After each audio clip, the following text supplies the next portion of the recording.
This meeting to order. It is the regular city council meeting, 6:02 p.m. on Wednesday, March 10, 2021. May we please have a roll call? Yes, Mayor. Councilmember Hinzi. Here. Councilmember Lyons. Here. Councilmember Mosca. Here. Deputy Mayor Crayons. Here. And Mayor Blakespear. Here. Record will show all members of the city council are present. Okay, great. And I invite you to join me for the Pledge of Allegiance.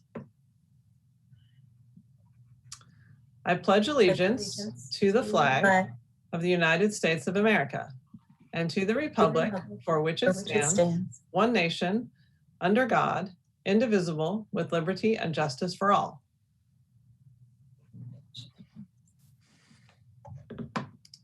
Okay, thank you. And now we have a very exciting development, which is the oath of office for our new appointed city council member, Joy Lyons. All right, before we start, I just want to say that I officially swore in Councilmember Lyons on the 25th of February, the day after she was appointed. And tonight we are doing the ceremonial swearing in so the public can see that. So Joy, or Councilmember Lyons, if you'd like to raise your right hand and repeat after me. I, Joy Lyons, do solemnly swear.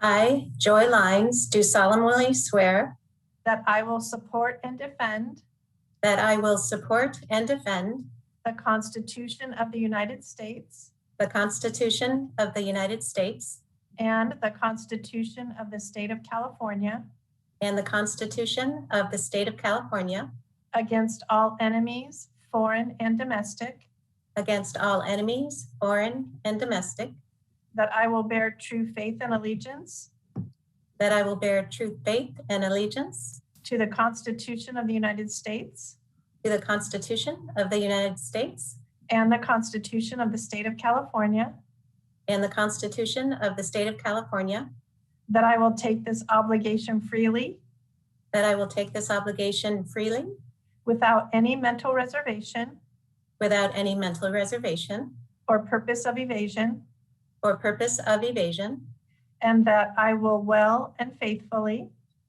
and that I will well and faithfully discharge the duties discharge the duties upon which I am about to enter.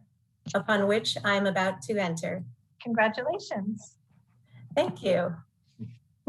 I would like to just say a couple words. I'd like to thank Mayor Blakespear and the entire council for their support. I would like to acknowledge my husband, Rob Ashley, who's standing here beside me. For those who are in attendance who don't know me, just a couple words. I'm a landscape architect. I'm an eco-district accredited professional. My focus is on equity, resilience, and climate protection. Also, my focus is on housing and green infrastructure and land use. As the owner of a small business, I really focus on small business issues and challenges and will focus additionally on economic development. I look forward to working with Mayor Blakespear and our council to help improve the quality of life of our city, Encinitas. Thank you very much. Well, thank you, Joy. We're so thrilled to have you. And we now have a full team. So we have 5 people and we're excited to have you get started. So welcome to the Encinitas City Council. Thank you. Okay, so now we have oral communications. All right, and we do have several. Our first speaker is Patricia Vasquez. You have 3 minutes. And just to remind everyone, when you get ready to speak, make sure you unmute your microphone.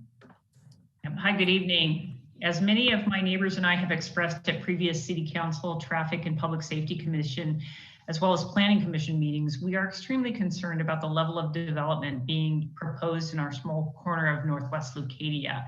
As we see, it will severely impact public safety in the La Costa Avenue corridor. As city leaders and staff are no doubt already aware, La Costa Avenue is a very dangerous corridor with a level of service rating of F in segments. It lacks sidewalks and protected bike lanes, yet it is the only legal access point across the railroad tracks by foot, bike, or car for the 1.5-mile stretch north of Leucadia Boulevard. While we all understand and appreciate the need for the city to identify sites to add low-income housing, we also believe it is the moral responsibility of our city leaders to do so in a safe and responsible manner. The Maria Village in 1967 Vulcan developments listed in the housing element contribute only 31 low-income housing units in total, but would result in an estimated 1,646 additional daily trips for all of the retail, hotel, and residential units to be added by the projects, which are in addition to the 1,200 estimated additional daily trips, which are expected with the opening of the Alila Maria Hotel in this already traffic-burdened neighborhood. Notably, at the last Planning Commission meeting, commissioners made a point of stating that they voted to approve the housing element, quote, under duress, and quote, with a gun to our heads. We urge the City Council to appropriately fund infrastructure improvements in the current capital improvement budget process for Northwest Leucadia. It is unconscionable for the city to include development projects in the housing element for Northwest Leucadia without an appropriate level of investment in traffic and public safety infrastructure. I thank you in advance for protecting the safety and welfare of your neighbors. Thank you, Patricia. Our next speaker is Cynthia Cremona.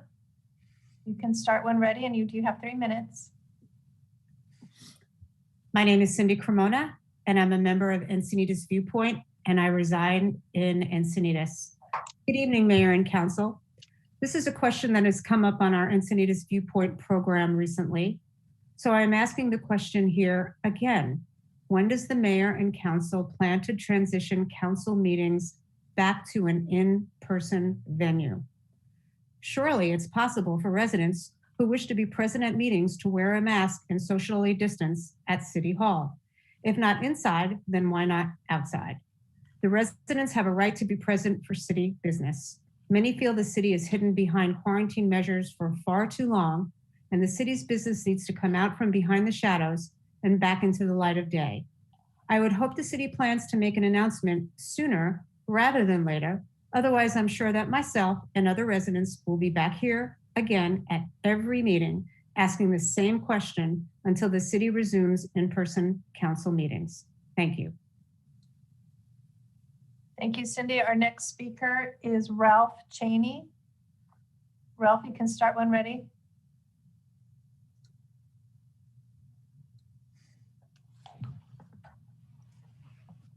Hello? We can hear you. Okay, thank you. I'm here on behalf of Encinitas for Equality and our Public Safety Committee. I'm here to announce our first survey to the council and to the city and our residents. Our goal with the survey is to understand our residents' views and experiences regarding public safety and policing here. Encinitas for Equality is very much interested in this, and we realize that we need a clear view, an objective view of just how policing exists here in our community. And we've worked with Captain Taft to get Sheriff Department data on their activities, and we hope this survey will get the citizens' experiences and views on the same thing. It's open to all citizens of every political and social and position. And we've been distributing it to individuals and organizations throughout the city. It's anonymous and it's available on our website at Encinitas for Equality. What I personally like is the survey's approach. It's sincerely aimed at finding things out rather than trying to bolster a particular view. We really need to know what is really going on here. The lead person who did the survey is a Harvard PhD doing postdoc research at UCSD in social epidemiology. And she brought all of that experience with data and surveys to this particular document. The main themes are perception of safety and policing in the city, general awareness of public safety resources other than the sheriff's office, personal experiences, and what people would like to see in the future. To date, we've got nearly 500 residents who have participated, and of those, 160 comments about their experiences we've received 160 comments, and about a third of them have been clearly positive. Unfortunately, about 25% of them, 40 comments, about 1 in 4, have been negative. And that's actually a significant number. But we don't know the numbers, we don't know the data until we're all done. And we'll come back to present that to the city. We're interested in anything, any suggestions that from the city's point of view, how we can distribute this. And if you can, please contact us if you have any suggestions. And anyone can participate in the city by going to encinitasforequality.com. Thank you. Thank you. Our next speaker is Gerald Kessler.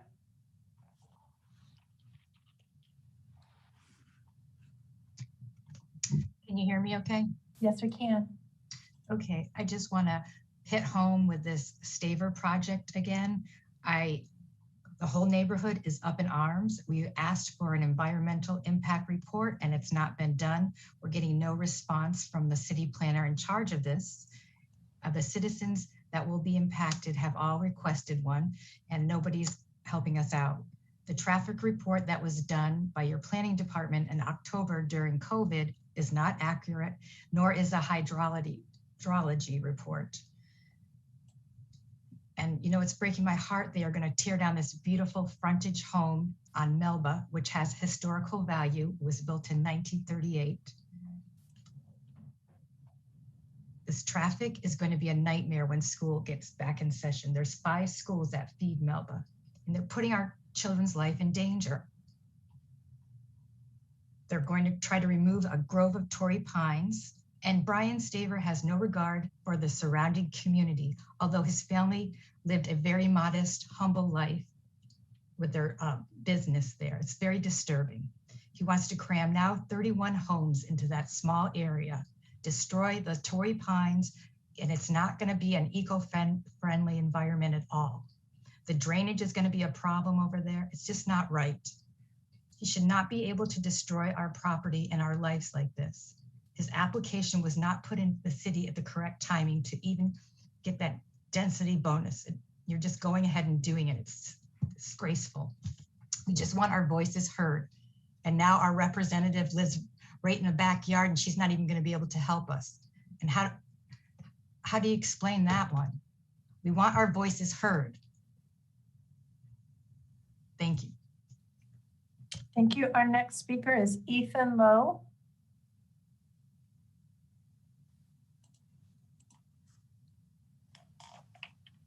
Hello, my name is Ethan Lowe. Last week I was skating at the skate park, and it's a pretty popular place where a lot of kids like to go, especially now since all of our sports have been shut down. And while I was there, I saw about 7 kids smoking weed openly, weren't trying to hide it. And they were just sitting under a tree, looked like they were about 12 years old. And I looked around to see if there was anyone who would do anything about it, but there wasn't. And I was surprised that they were able to get away with this. As a high school varsity athlete, it makes me upset that young kids are smoking pot. I've seen a lot of the football team turn to marijuana during these shutdowns. And now that we're back practicing again, they're out of shape and lacking motivation. It's upsetting that they can have such easy access. My friends and I love skating there, and I don't want our local park to get shut down due to drug use. There are also a lot of little kids at the park who shouldn't have to watch that while they're there. Is there anything you can do about keeping the park from smoking and weed at the park? Thank you. Thank you, Ethan. Our next speaker is Teresa Barth. All right, thank you. Can you hear me? Yes, we can. Okay, great. So Teresa Barth, Cardiff by the Sea. Good evening, Mayor and council members. Joy, congratulations. And as a resident in your district, I look forward to working with you. I want to take this opportunity tonight to thank the council for your continued support for the historic Pacific View School property. As you may know, I was the mayor at the time the city purchased it, and it is one of the achievements that I am personally most proud of. While I commend the EACEA nonprofit for their efforts at Pacific View, various challenges have prevented them from achieving the goal of creating a true arts and culture center. However, the city is well positioned to make it a reality. Many of the needed resources and skills to activate the site already exist. The Parks, Recreation, and Cultural Arts Department already manages the rental and use of the Community and Senior Center and the community room at the Encinitas Library. Jim Gilliam does a wonderful job of managing the civic arts and public art programs for the city. The Commission for the Arts selects artists for the city's gallery space, among many other activities. And the city has an excellent partnership with Encinitas Friends of the Arts. As stated on the city's website, arts and culture are essential elements in the character and quality of life in a vibrant community. I know there are hundreds of local artists and numerous cultural arts organizations that have committed to making Pacific View a successful arts and culture venue. Its premier coastal location in our historic downtown makes it a place like no other in North County. While Pacific View continues to be a diamond in the rough, with just a little bit of professional polishing provided by the city, I know it will be a brilliant gem we will all be very proud of. Thank you again for all that you're doing for our community. This has been a difficult time, a difficult year. Hard to believe it's been a year. And again, thank you and have a good evening. Thank you, Teresa. Our next speaker, Ellen, is Ellen Burr. Ellen, did you want to speak during oral communications, or were you wanting just to speak on the Prop 218 item?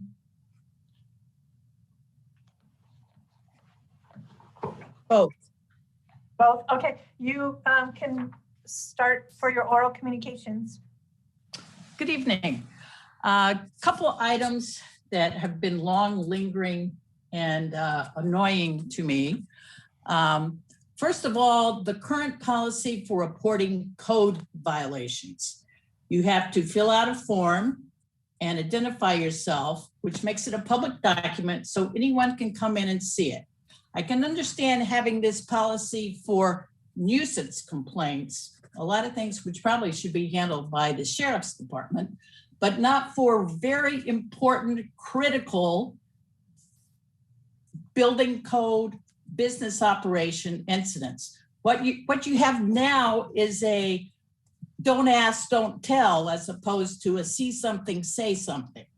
I'm not advocating for an official whistleblower office, but there needs to be something to deal with people who have a legitimate knowledge of a code violation, especially building, without making them open to retribution, recriminations from many out-of-town residents, flippers, people who just don't really care about following the rules.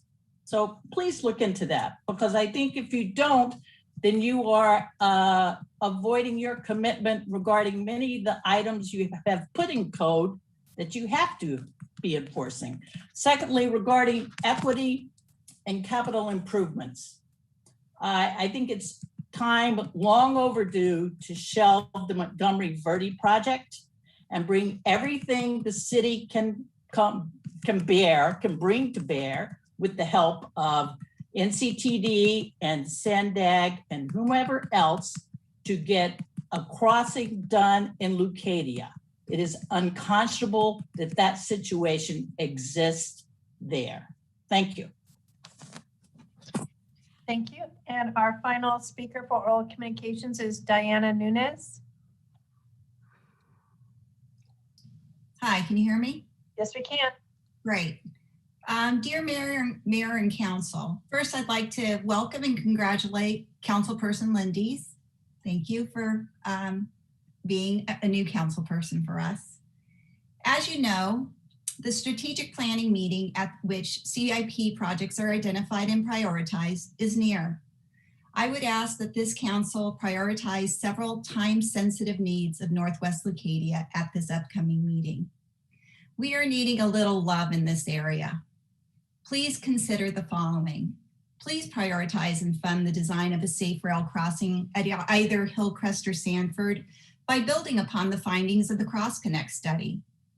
In anticipation of the new proposed high density projects and other program projects in this area in the next few years, please prioritize and fund a comprehensive traffic circulation study specific to Northwest Leucadia to identify the anticipated cumulative traffic and mobility impacts along Highway 101, La Costa, and Vulcan.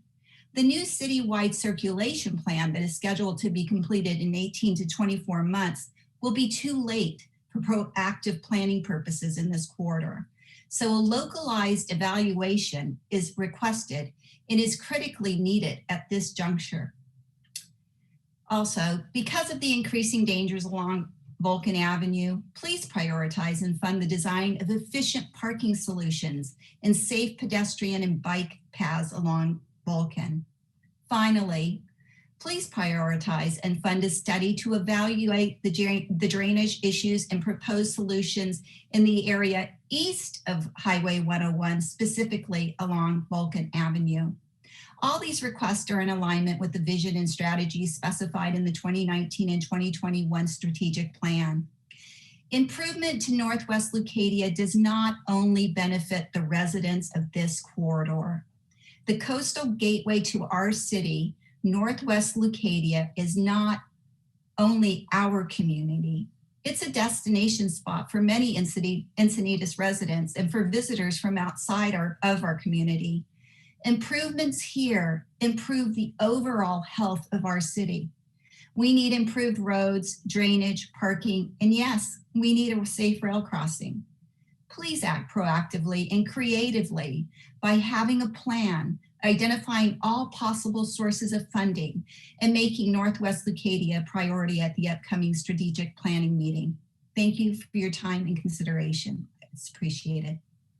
Thank you, Diana. And that does conclude oral communications.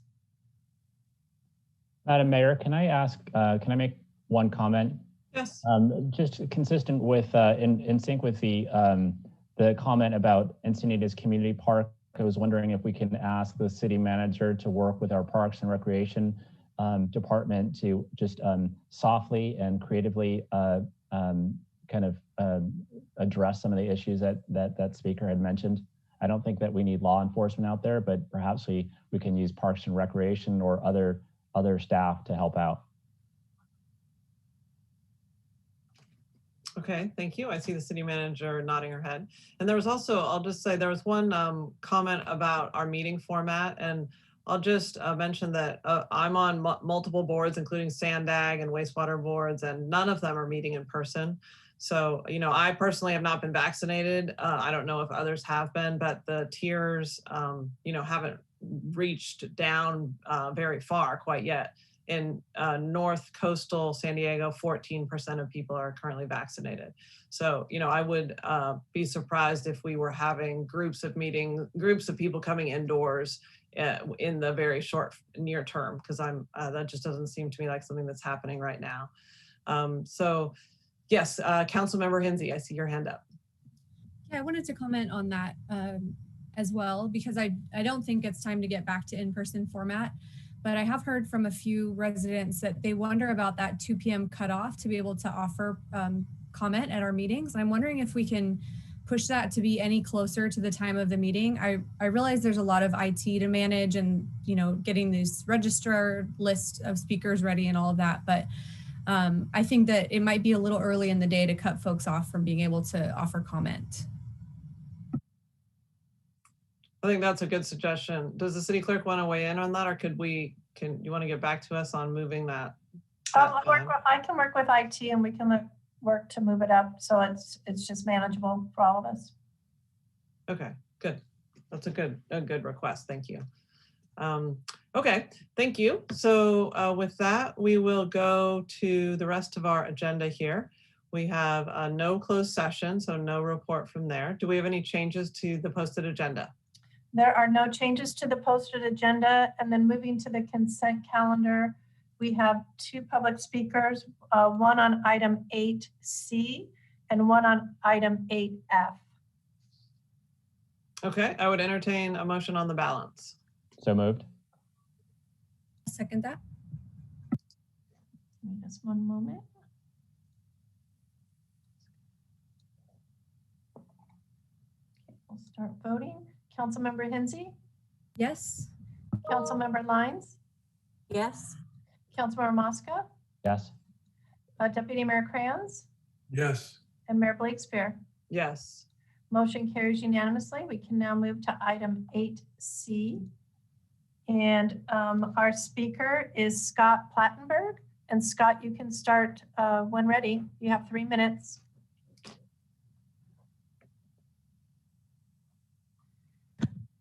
Okay, hope you can hear me. Yes, we can. All right, thank you for your time and consideration, and I will keep it brief and to the point. For all the kids in the community who use the soccer and baseball fields at Leo Mullen, please keep the speed limit at 25. Thank you. Thank you. That concludes speakers on this item. Okay, Councilmember Mosca. Madam Mayor, I want to raise the same concern that I raised at the last meeting. Am I muted or can you hear me? No, we can hear you. Just want to raise the same concern I had at the last meeting, which is that I think that what we ought to be doing is proactively looking at the streets that we know where the speed is starting to creep up. And as we do those speed studies, it then informs us that we have to either increase the speed limit or do some major modifications. What I'm encouraging the city to do, and what I've been saying for the last 5 years, is that we ought to be engineering, we ought to target these roads and start proactively engineering the roads to get to the speed limit that we want. When we're pushing up these speed limits in some of these streets, it's having ripple effects. We've worked hard on El Camino Real, for instance, to make sure that that target speed is 35 miles per hour in the core of El Camino Real. And it's been a really hard labor to make sure that's 35. As we are pushing up the speed limits on all these surrounding streets, it's going to have an impact on El Camino Real. But specific to this street, this is a street where there's a park, Leo Mullen, that we're all well aware of. Lots of kids playing baseball, soccer. We've recently put in a crosswalk so that kids can safely walk across where families are parking at the Target parking lot. I think that we should give some time to see how some of these calming measures work out on this road. I think we should be engineering that. And if it doesn't work out well, I think we should be engineering the road even more so to bring that speed down. And so I don't think that we should be increasing the speed limit. I think we should be engineering this road and every other road to get to the target speed that we want, and not just, randomly increasing the speed limit because the speed study says that we need to increase it. It's going to cause a safety issue, and I think that it's not the way that we should be going. So I'm not going to support this, and I hope that folks rethink their support for this item and make a statement by saying, we're not going to push up the speed limit. Traffic engineers, re-engineer this road so the speed limit doesn't need to be pushed up. Thank you. Okay, thank you. Councilmember Crayons. Yeah, Councilmember Mosca, that was quite the oxymoron there. You said that we shouldn't be randomly increasing speed limits because of a speed survey that the state law says is how we establish speed limits that we can enforce with citations. And so it's in fact part of the way we slow people down, which is by having them feel the pain of a citation and actually have to pay a fine. So that's one part of the speed survey and the reestablishment of the speed limit. But most important to me was that when we first heard this item on the agenda, the city traffic engineer indicated that he is in fact working to re-engineer the road so that speeds will go down and the speed surveys will also go down. and allow us to get to the 25-mile-an-hour speed limit that's enforceable. So in order for him to put in traffic calming measures, we had to survey the speeds and take the steps that we're taking. And while if it weren't for the fact that that's a requirement under state law, I might want to just do the feel good thing, which is to keep it at 25. But quite frankly, I'm not interested in that. I think that it does make a difference when there is the pain of a citation, and people who can get off tickets because we haven't done speed surveys. It doesn't work well. So I'm going to continue to support this, and I would urge my colleagues to support it. And I see Abe has dialed in, so maybe he could speak to the engineering that he's doing to slow speeds. Good evening, Council. I believe after these 3 years that I've been with the city, we all know that we are pretty much all on the same page with regards to what we want for the city. We want slower roads, we want safer roads. As Councilmember Krantz mentioned, our situation in this, I think the 3 years I've been here, this is the first time that I have an item at council that we are asking council to allow us to increase the speed limit on the roadway. The exact reasoning is, as Councilmember Krantz mentioned, we received direct communication from our sheriff's office that they cannot enforce the 25-mile-per-hour speed limit on the roadway because of the fact that we don't have a valid survey there, and the roadway in its current condition, because we don't have any direct residential access to the roadway, cannot qualify as a residential road. Now that can change. We're working with our risk management team and with our attorneys to make some big changes to the city. I'm not going to talk more about it because it's not yet a done deal, but expect a lot of good news. I think in the near future, with a lot of different corridors of the city that we have higher speed limits at the moment. We feel we have an opportunity to act really bold and lower speed limits in a lot of different high-speed corridors of the city. But before that happens, our hands at the moment are tied with citations. Our sheriff's office clearly told us that they can't issue citations, and our only way is doing a survey, which we did, and with all the opportunities we had to, tweak the survey and lower this. The 30 was the lowest we could get to. That being said, we have done an analysis for a stop sign at the access to the Target shopping center. Again, this has not yet been reviewed by our traffic commission.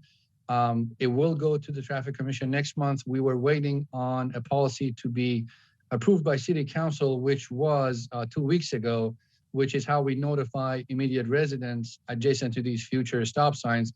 Since now we have a approved policy by council, we are in the process of sending out letters to those impacted residents and business owners. And with those letters, we will take the item to traffic commission in April.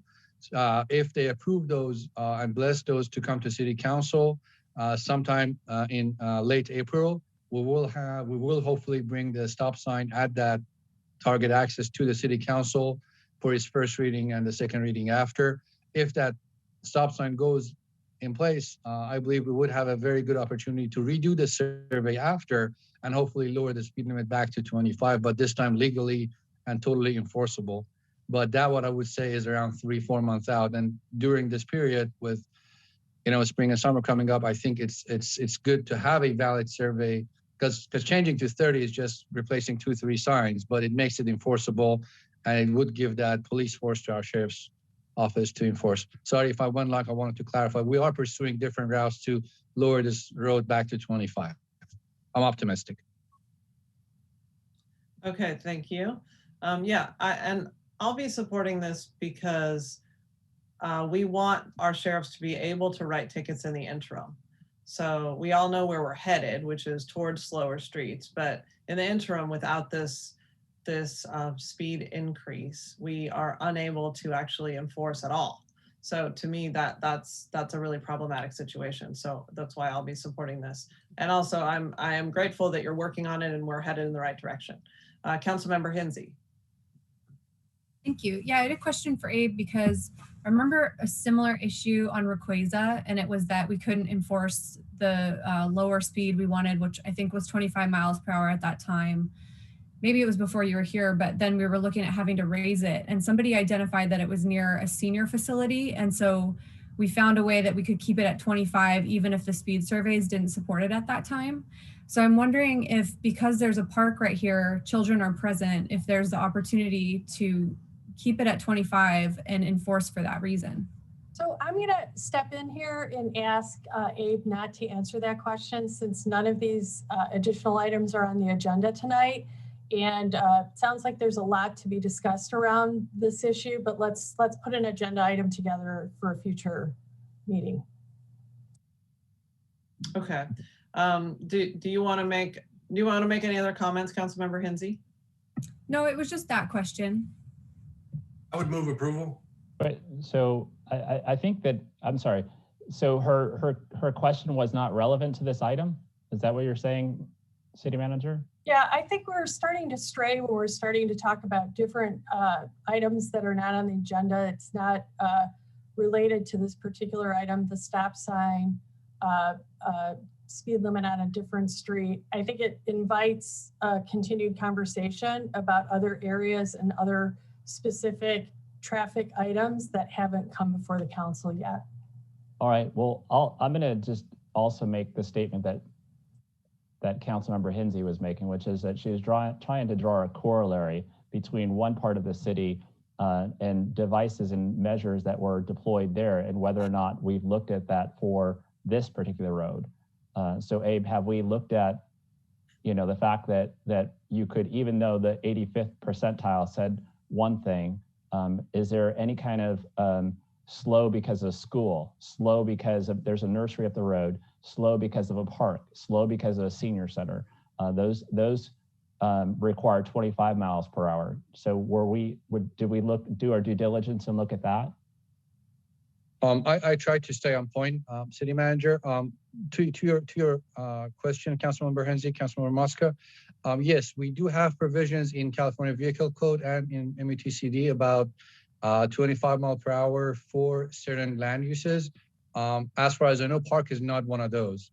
And the thing with those is you cannot lower the speed limit of the corridor with those land uses. So the 25 for senior residents would be, I believe there is like a 600 feet radius or something. I can double check the number, but it's within a certain distance of that facility that you're allowed to post those signs. Similar with a school. When you have a school on a roadway, you cannot lower the speed limit of the roadway to 25 for the whole stretch of road. It's within the school perimeter, within 600 feet. All right, thank you. My comment is Abe. Abe, I want to thank you. We work really well together on a number of roads throughout the city. We still have some roads that are, Encinitas Boulevard at points that are 50, 55 miles per hour, cutting right through the middle of our city. And clearly there's work that needs to be done in making sure that we're looking at these roads and decreasing the speed limit to an appropriate speed limit, especially as this city council is focused on a multimodal system and wanting people to be able to walk safely, ride their bikes safely on our streets. And so it's incumbent upon us to be looking at these roads through the circulation element and everything else, and making sure that we're doing everything we can to keep those speed limits down. And I understand that this is the first road that you say that you've brought to us. And I know that we've worked hard, and I know that it's a lot of work to make sure that we're doing stuff proactively to keep these speed limits down. All I would say is everything that you've said about this one road, we put a crosswalk in, we're gonna bring stop signs and stuff. I wish that would have been done earlier. Leo Mullen Park is a very sensitive area with lots of children and lots of families crossing back and forth between the Target Center and Leo Mullen. So I just wish that we would have done this previously, deployed all of the different measures that we can deploy so that we can keep the speed limit down.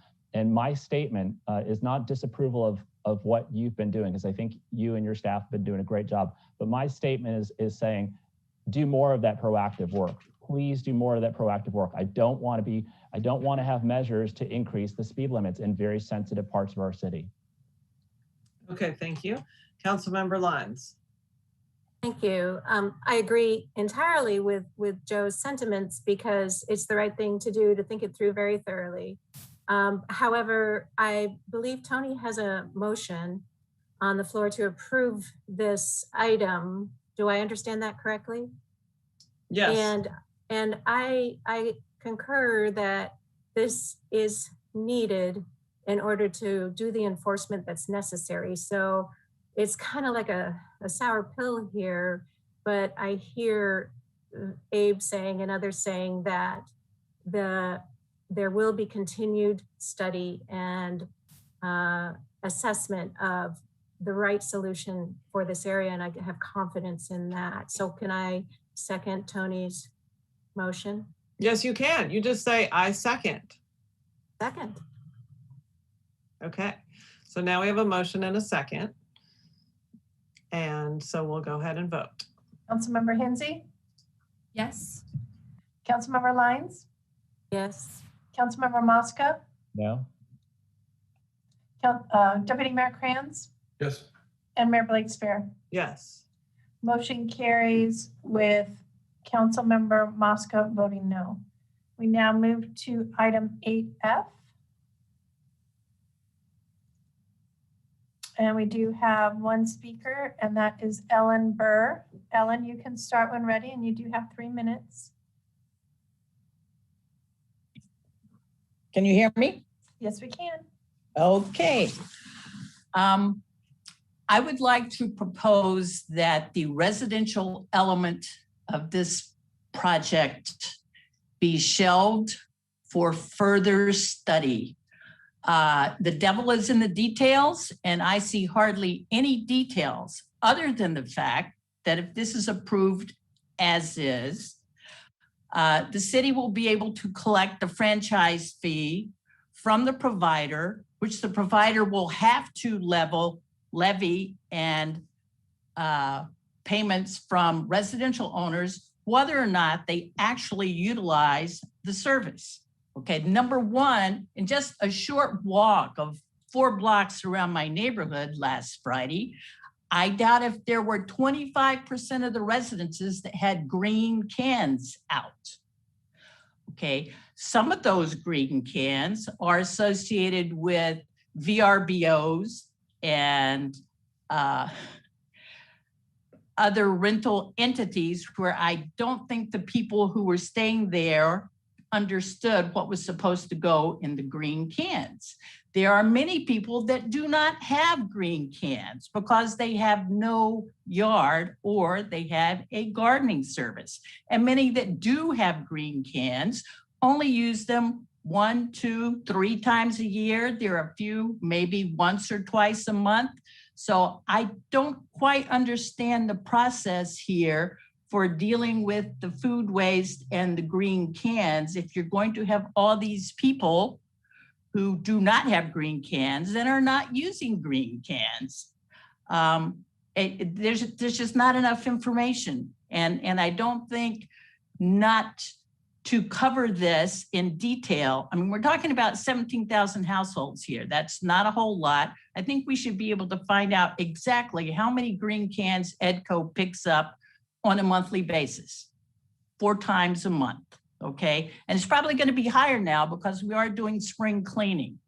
So please, let's not just think about satisfying the state and getting some more general fund revenue from our franchisee, but actually doing something that might make a difference and not cost our residents any more money through a backhanded tax than we already pay. Thank you. Thank you, and that does conclude public comments. Okay, thank you. I'm going to move approval on this item, but I do see, so I just want to clarify a few things. So state law requires that every municipality, including the city of Encinitas, provide for disposal of food waste that is not going to be landfilled. So basically, it's not an option for us just to say, you can continue putting your food waste into your trash can that's going to the landfill. This item is related to those state requirements.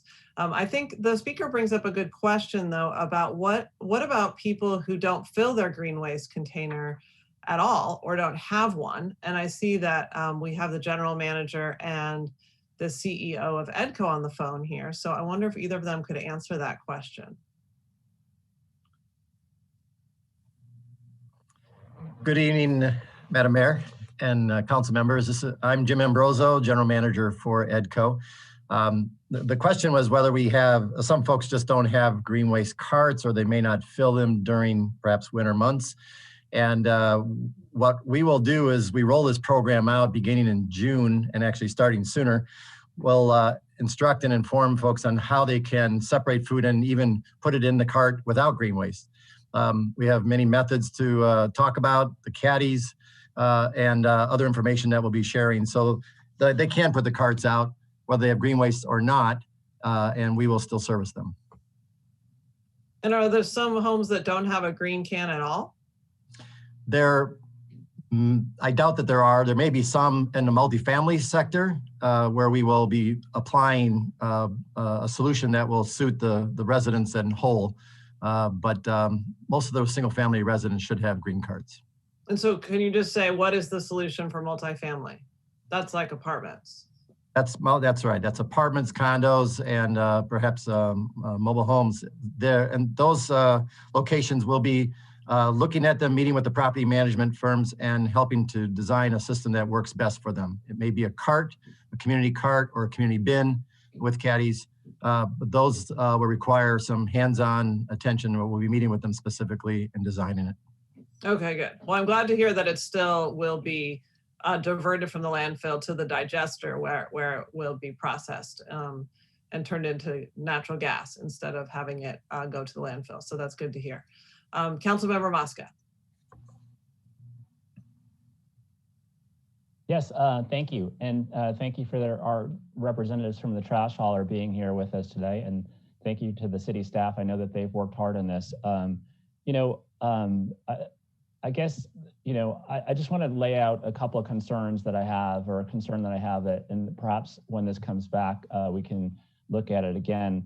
I raised the concern about the using up this franchise fee capacity on this program before, and here we are almost doubling that franchise fee, and it's for one program, and then you're locking it up for this one program. That's concerning to me.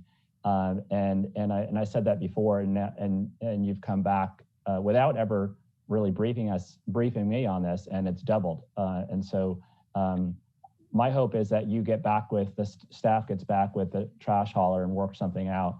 And perhaps this is a ceiling, an upper echelon of the increasing the franchise fee, because it just seems like a lot to use up all that capacity just for this one program. And this connects to even what that speaker just said as well. And so, that's a concern I'll just want to raise here, and hopefully when this is an action item in the future, we can discuss it again. Okay, thank you very much. So I made a motion to move approval of this. Second. I'll second it.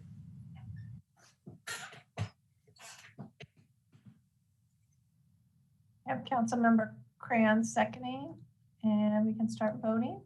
Councilmember Hinzi? Yes. Councilmember Lyons? Yes. Councilmember Mosca? Yes. Deputy Mayor Kranz? Yes. And Mayor Blakespear? Yes. Motion carries unanimously. Okay, thank you. Now we are on to our action item. And so we will hand this over to Principal Planner Gates. Thank you. Good evening, Mayor and City Council. Jennifer Gates. Tonight before you is a resolution authorizing the City of Encinitas. Am I still here? Sorry. Can everybody see me and hear me? Yeah. Okay. Sorry, the screen went blank. Tonight is a resolution authorizing the City of Encinitas to become an additional member of the California Community Housing Agency, a joint powers authority, to support their issuance of tax-exempt bonds for production, preservation, and protection of the middle income rental housing, as well as to authorize the city manager to enter into a public benefits agreement with CalCHA for housing that is created within the city limits in the future. Catalyst Housing is a housing group that partners with the CalCHA to implement this program and is here tonight to present on the program and to answer any questions. So I would like to introduce Jordan Moss and Allison Arnold with the Catalyst Housing Group, and they have a short presentation to present to you. And then after that presentation, staff, as well as the staff from Catalyst Housing, will be available to answer any questions. Great, thank you, Jennifer. Can everybody hear me okay? All right, see some nodding. I'm Jordan Moss, I'm the founder of Catalyst Housing Group. Allison Arnold is on the line as well, who handles government affairs and partnerships for us. I will attempt to share my screen here. Everybody with me here? Can you see this okay? Okay, great. So we are Catalyst Housing Group. I've been in the housing space about 20 years, started Catalyst a handful of years ago to focus exclusively on affordable housing. And out of the gates, we were focused on more traditional capital A affordable housing production using tax credits and private activity bonds. We realized, as we'll sort of get into in this presentation here, that there's this growing middle income housing crisis across California. And we spent a couple of years trying to figure out a more scalable programmatic capital solution that also allows us to address the middle income. And that's what we're going to talk about today is our partnership with CalCHA. We like to call this essential housing. We often point out that it's very different than traditional capital A affordable housing. We're really targeting the middle income essential workforce, our nurses, teachers, first responders, public servants, et cetera. So the crisis, I've hinted at, I think we're all well aware of our essential workforce earning in excess of traditional affordable housing limits, yet increasingly not earning enough to live anywhere near where they work. Housing affordability is clearly a problem throughout the state and beyond, but obviously in coastal California, where the vast majority of Californians live, it's even a bigger problem. And the ripple effects of this are pretty obvious. When people are driving until they qualify, and you think of all the traffic and congestion and pollution as our state, unfortunately, is burning down year after year, and we're focused on global warming and carbon emissions. It's all really interrelated. And so there's plenty of ripple effects related to this. Our solution, as I talked about, we spent a couple of years with a working group consisting of government officials, attorneys, consultants, bankers, et cetera. And what we came up with really hinges on the powers of governmental ownership. And so we had a hand in launching CalCHA, or the California Community Housing Agency, which, as it says here, was the first ever joint powers authority created solely for the purpose of addressing middle income housing production throughout the state. As I mentioned, we call this essential housing. We either buy existing market rate housing and convert it to rent restricted housing for middle income households, or we build new housing, which we're increasingly focused on, which from day one is rent restricted and income restricted to middle income households. We do this without private activity bonds, without tax credits, without any of the other traditional subsidies that go into affordable housing production, which makes this far more streamlined. It also, it's nice that we're not taking away from the pool of private activity bonds and other subsidies that exist for lower income housing production. And as it says here, all of CalCHA's properties are then rent restricted to, generally there's 3 tiers. We split these properties into thirds, where a third becomes available to low income households below 80% of median income, a third to median income households at 100% of AMI, and the final third to moderate income households at 120% of median income. From a public benefit standpoint, we immediately are able to take, for example, a market rate asset we may acquire and convert and restrict to middle income households. We can immediately start reducing rents really overnight for qualifying households. And given how long it takes and how much it costs traditionally to produce affordable housing in this state, that in and of itself is relatively meaningful. We don't displace any of the existing tenants. They can stay as long as they like. For households who are overqualified, they continue to pay market rate rent. When they move on their own accord, we backfill with people who qualify for the program. We cap annual increases at 4%, which is well inside of what AB 1482 allows for, which is really our state level rent control. It's also well inside of, to the extent that there's local rent control, most people have caps that are wide of this. And one of the most impactful pieces here from a public benefit standpoint is that all of the surplus economics that are generated by this program are granted to the underlying jurisdiction, in this case, to the city of Encinitas. And so these projects, as we get into this, will explain how they're 100% debt financed in the public bond market. After those bonds are repaid out of cash flows over time, all of the upside is given to the city. As far as the city's participation, it's actually a relatively simple, streamlined ask here. So the first step is to pass this resolution. The first part of that says that the city is becoming a member of CalCHA. There's no cost, there's no liability. Most cities are members of various JPAs for various reasons already. The second component here is authorizing CalCHA's issuance of bonds locally. There's no cost or liability there either. These bonds are issued by CalCHA and not the city. They're backed solely by the project revenues. And then the final piece is just the acceptance of those surplus economics. And we do that through project-specific agreements, which grant all of the upside after the repayment of debt to the city. So the process as far as moving forward here would be the city adopting this resolution, joining CalCHA. We would then go out on CalCHA's behalf and identify opportunities to acquire market rate housing or to build new housing. For that specific project, we would come back to the city and execute a public benefit agreement, which is where we would document the transfer of upside to the city. That property would be restricted specifically to households who earn below 120% median income. And then the way that that the upside is granted to the city is through this purchase option agreement, which is outlined in the public benefit agreement, which essentially says that the city, after year 15, has the opportunity, but never the obligation, to directly acquire the property with the purchase price being equal to the outstanding debt balance. And so the point there is that as the debt is ultimately paid off to zero, the city's purchase price within that option would be $0. The city could either have the asset for free, could sell the asset and keep the money, could assign it to someone else. It's really the city's option. Just to touch on the bonds here, again, it's CalCHA who is the bond issuer. It's not the city. There's no tax credits or private activity bonds here, which make this very scalable and streamlined.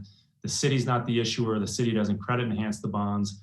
CalCHA does not diminish the city's issuing capacity in any way. The bonds are backed solely by the project revenues. On the RENA front, which is increasingly a topic of conversation across the state, it's important to point out that as things stand today, it's really difficult for cities to get credit for the conversion of existing market rate housing to moderate income housing.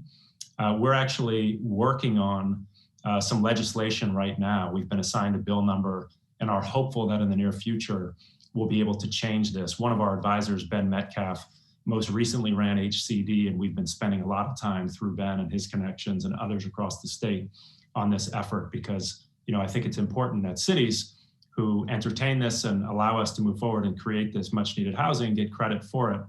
And obviously on the new construction side, to the extent that we build ground up, all of that will count. There's 23 members of CalCHA today. They're all listed here in alphabetical order. I think it's important to point out that we have been unanimously approved in every one of these jurisdictions. And so there has not been one dissenting vote at council in any of these locations. And in the San Diego region, some of your neighbors here, Chula Vista, Escondido, La Mesa have all joined relatively recently. We're looking at assets in all of those jurisdictions and generally working on other municipalities throughout the state. So I will pause there and try to stop sharing my screen here. And we are happy to address any questions that anybody has. All right, well, thank you very much for that interesting presentation. I think we do have a few questions. So we'll start with Councilmember Kranz. Yes, thank you. So I actually had a question about one of the slides. There was a slide there with a list of 5 steps. And I'm interested in talking about step number 2, which I don't know off the top of my head exactly what it said, but it had to do with how your organization engages in the solicitation of the purchase of next there. Okay, so Catalyst Housing Group identifies opportunities for acquisition or development. How does that happen? You look at the classified ads, the real estate section and decide whether you're going to go look for, you're going to put in an offer on a place? Tell me a little bit more about that process. I didn't know that that was still a thing, that those existed, but we'll start checking those out for sure. We've been operating in this space for a couple decades now, and so virtually every institutional owner, operator, developer, broker, property management company across the state that owns these assets, develops them, manages them, we have relationships with. There's a couple services that, to the extent that something is formally listed for sale, we have distribution lists where every day we're getting updated with listings of things that are for sale across the state. We also tap our relationships to try to uncover off-market opportunities that are not widely marketed. And then if we have approvals within a specific area, we have databases of every asset, for example, that's of size in that jurisdiction that would be a fit for us. And we do a lot of cold calling as well, either directly through our relationships or through brokers to talk directly to those owners to see if there's any interest in selling.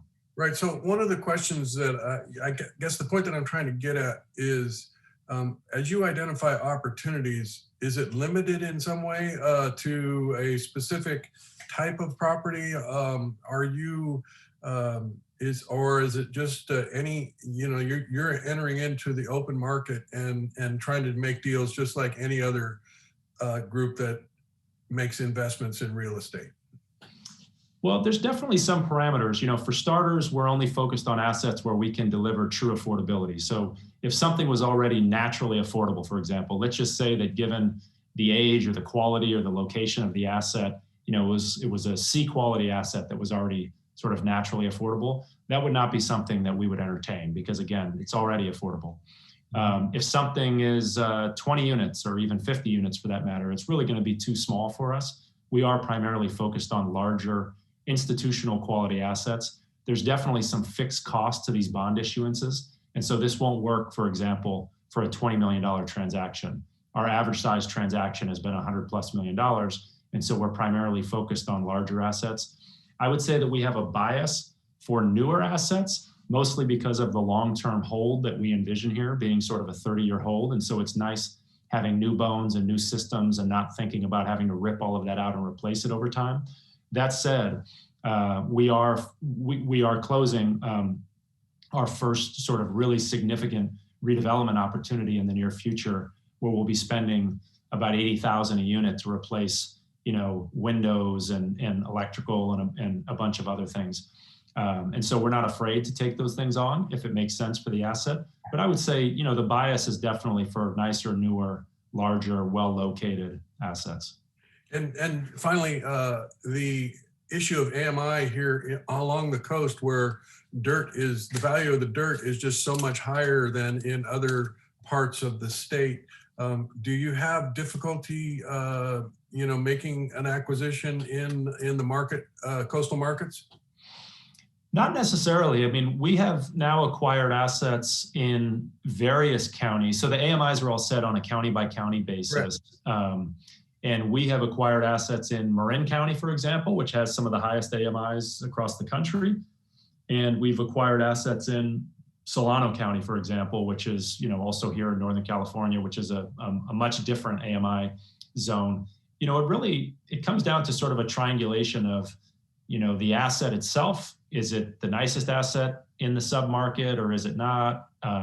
It comes down to the AMIs within the jurisdiction, the purchase price, what we're able to buy it for. There's a whole host of things that come into play here, but we've seen that the model is actually pretty fluid and flexible. And what happens if you identify an opportunity and the city says, no, not this time, and so we don't execute we don't move to number 3? How much discretion does the city council, once we join, how much discretion do we have as to whether you ultimately are able to make the acquisition? The city has 100% discretion. The whole model is built upon lessening the burdens of government and sort of delivering a municipality with something that they very much need and have been unable to solve for, in this case, middle income housing. And so generally this resolution, as part of the resolution, we delegate authority, usually to the city manager, for example, or the city attorney, to enter into these pre-approved documents with us if and when an opportunity presents itself. So let's say that we pass this tonight. we come back to you in 2 months and we present an opportunity. And, for some reason, let's say you don't like it for some reason, right? We haven't had this happen, by the way. Generally, if people pass this at council, they're hopeful that we bring them something. And when we do, they're doing backflips. It's not that there's some argument over whether this is something we should move forward or not. But if there is some reason, actually, you know what? I have a real time example. This just came up today. In a separate city in Southern California, we had our eyes on something, and the city had worked on this specific project for a really long time. They view it as the crown jewel of their city. They want it to be nothing other than the highest end market rate project possible. It's just what it's always been envisioned as. And they've said, hey, anything else here is fair game. This specific asset is not. And we understand that. I mean, if the council had worked on sort of entitlements there for 20 years and built this Taj Mahal, they want it to be that. Thank you. Councilmember Lyons. Thank you. So what I'm going to ask is associated somewhat with what Tony was kind of working on as well. So before you approached us, before you approached Encinitas, you must have evaluated our assets.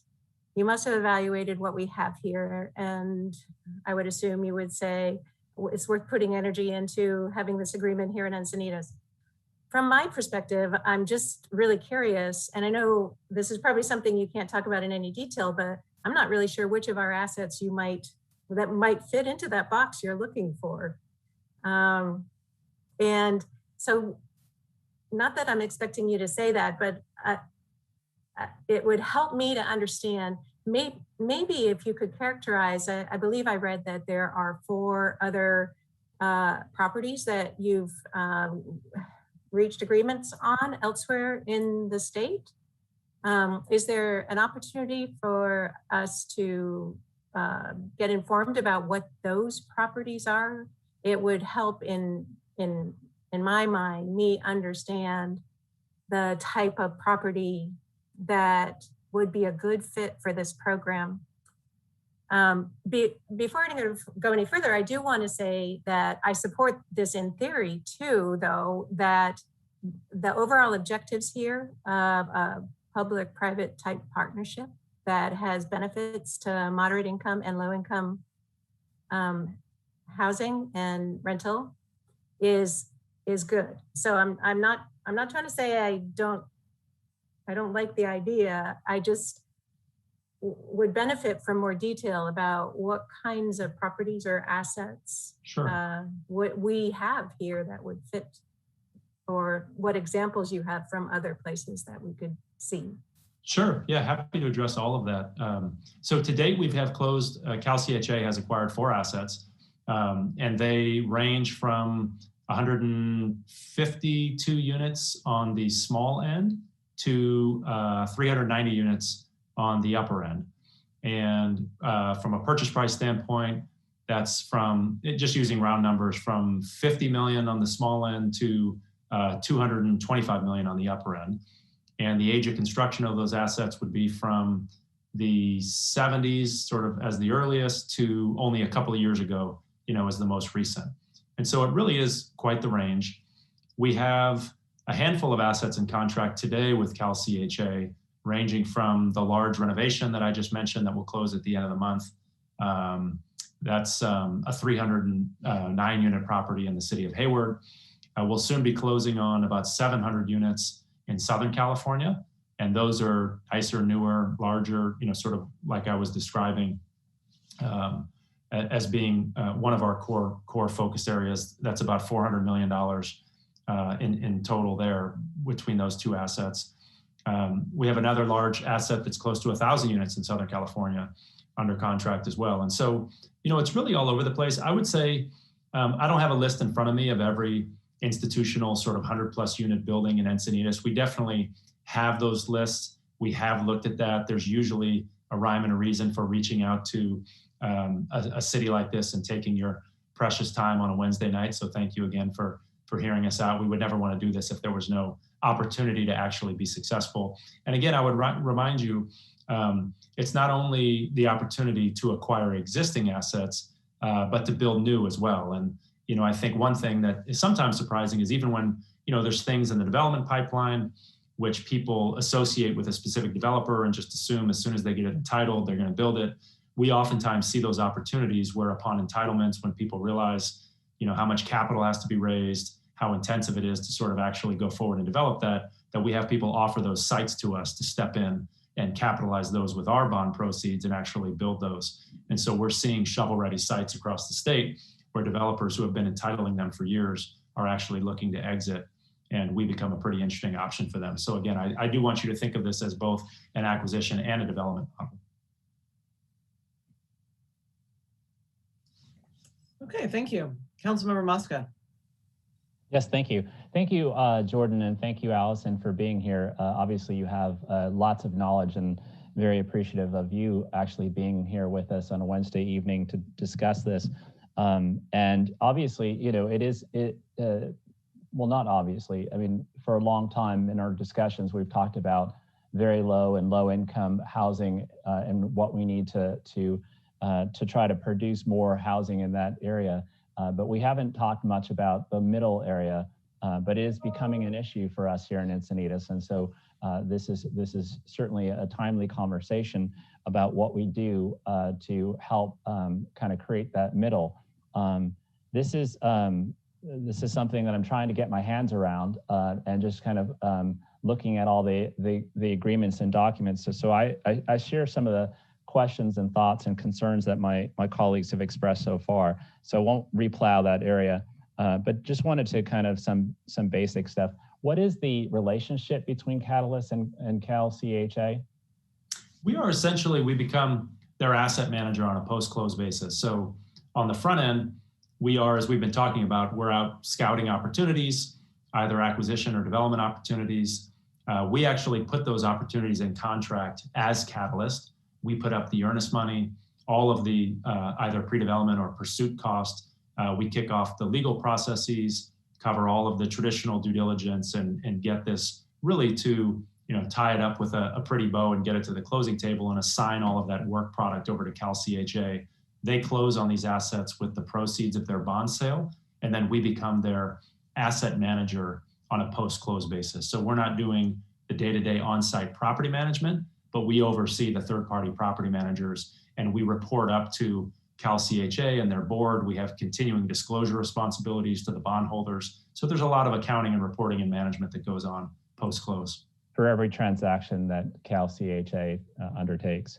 Well, for every transaction where we are partnered with CalCHA, we don't have an exclusive with them. They can partner with anybody that they choose, and they have actually closed a transaction with another group other than Catalyst. But for the transactions that we are involved in with them, we handle those things on their behalf.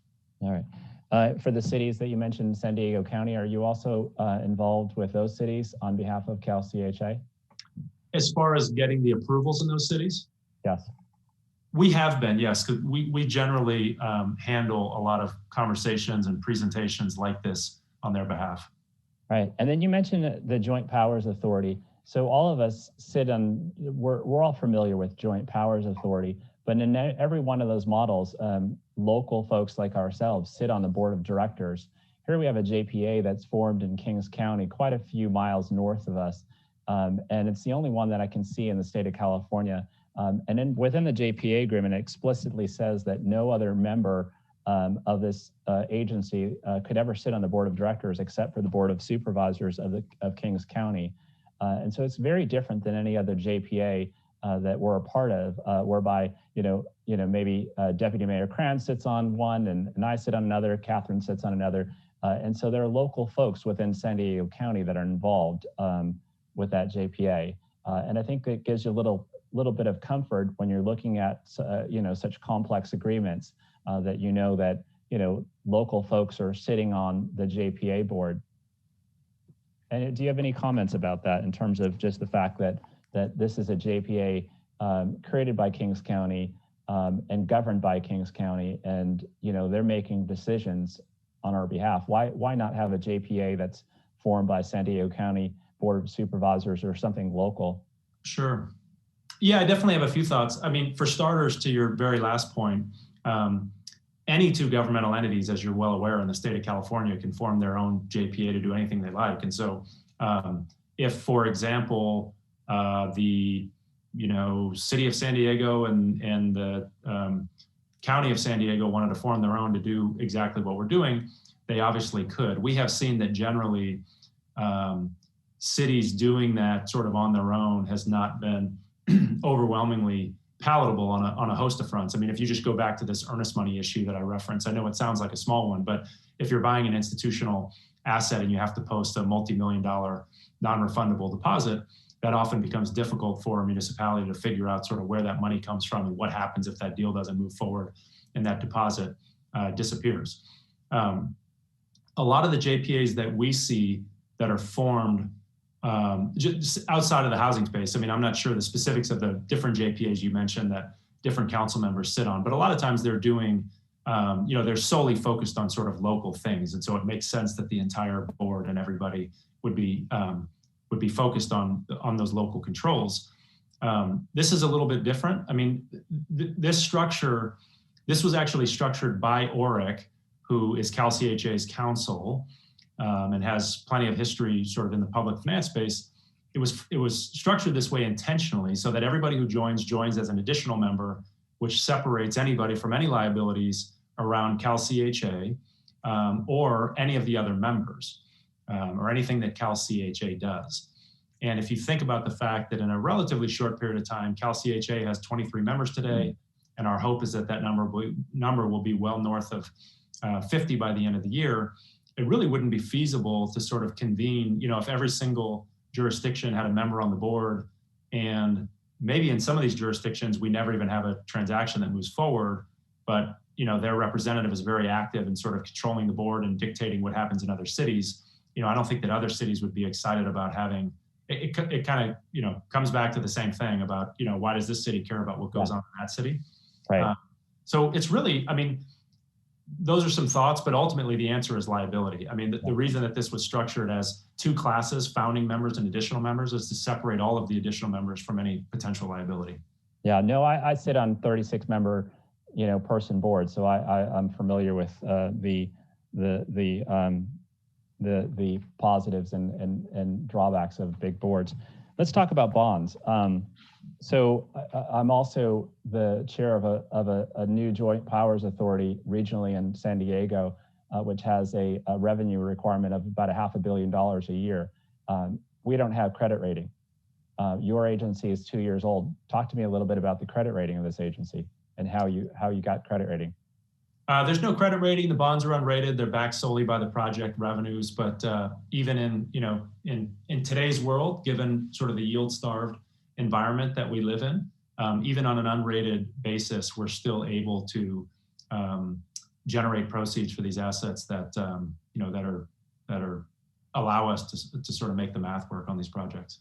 I've noticed that the agency is a couple years old, and in that time, long-term interest rates have been low. What do you think about the future of obviously with what's going on in our country now?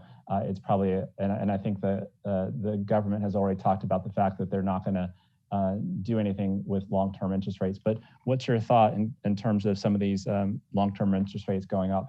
How does that affect CalCHA and what you do? Well, there's a few things. I mean, for starters, everything we've done to date has been fixed rate. And so to the extent that that's the case, you would think we have some inflation that's driving up the income of these assets as well. Meanwhile, our debt costs are fixed and these assets should probably outperform the pro formas that were originally underwritten. So that's probably ultimately, sort of a good thing for bondholders in a certain way. Secondarily, I would say, I mean, I'm not an economist, but I think we've all been waiting for, some level of inflation bordering on, hyperinflation for the past 10 plus years, and we haven't seen it. And I know that we're printing money at an unbelievable rate at this point, and people are relatively certain that regardless of what the Fed says, we're going to see some significant inflation, maybe not this year or next, but at some point soon. But ultimately, if you think about the way that commercial real estate is priced, generally everybody is going to have the same problem where, assuming you are debt financing real estate and your interest costs are increasing, you just need to be able to buy real estate at a better yield to make the math work. There's nobody that can run around sort of paying today's cap rates tomorrow if rates expand by 200 basis points, because they'll just be completely upside down from day one. And so I think prices would just adjust, and we would still look to be active on the development side or the buy side, but you would just have a very different economics on where you're able to purchase assets. Another concern of mine is the liability of the city. And I know that every one of your slides and in the documents that says no liability for the city, no liability for the city. But then we have provisions within the documents and contracts that say city supports, city approves. And then there's, what is it? In section 13 of the agreement, it says that, it just says essentially that the owner, Cal CHA, as defined, is not liable for just about anything. It's not, so nobody's liable. Cal CHA is not liable. The city of Encinitas is not liable. Nobody's liable. Is that so? If there's a mistake and there's some liability, who's liable? What party is liable? Who's the responsible party? So clearly, I think you have to get into the weeds of those language. If there's gross negligence or, if there's intentional fraud or misrepresentations or anything like that, there's clearly plenty of people that are liable, starting with us at Catalyst, who signed off on all of the documents and underwriting on the way in on any of our transactions, to Jeffries, who is the underwriter, who signed off on the bonds and the pro formas and all of those things. One thing that is perfectly clear, and the reason that we had ORIC specifically write that no liability letter, is that these bonds are backed solely by the project revenue. So the assets either perform as underwritten, perhaps they perform better, perhaps they perform worse, but all of that risk is on the bondholders. They have plenty of time to perform their due diligence, to make decisions as to whether they want to buy these or not. They're all qualified institutions. They're all accredited investors. This is an SEC registered, placement of securities. And so they make their own decisions. The language you're referencing about the city adopting a resolution, the city granting authority to issue bonds, back to this concept of creating public benefit, lessening the burdens of government. Cal CHA cannot just show up in a city and issue bonds and buy property and say, trust me, it's for your own best interest. There has to be this give and take where the city says, we want you to come in and do this. We'll become a member of Cal CHA, which then gives them jurisdiction within your jurisdiction, authorizes them to issue the bonds. So that's really sort of a checking of the box that we have properly gone down the path of receiving local approvals to be able to issue bonds. And then we then have to pass these other tests that we are leveraging public financing to create a public benefit. So I shouldn't be concerned when I see support approves. I shouldn't be concerned that it looks like I'm giving reliance to folks that may be purchasing these bonds that I approve as a city representative, as a fiduciary. I approve these bonds.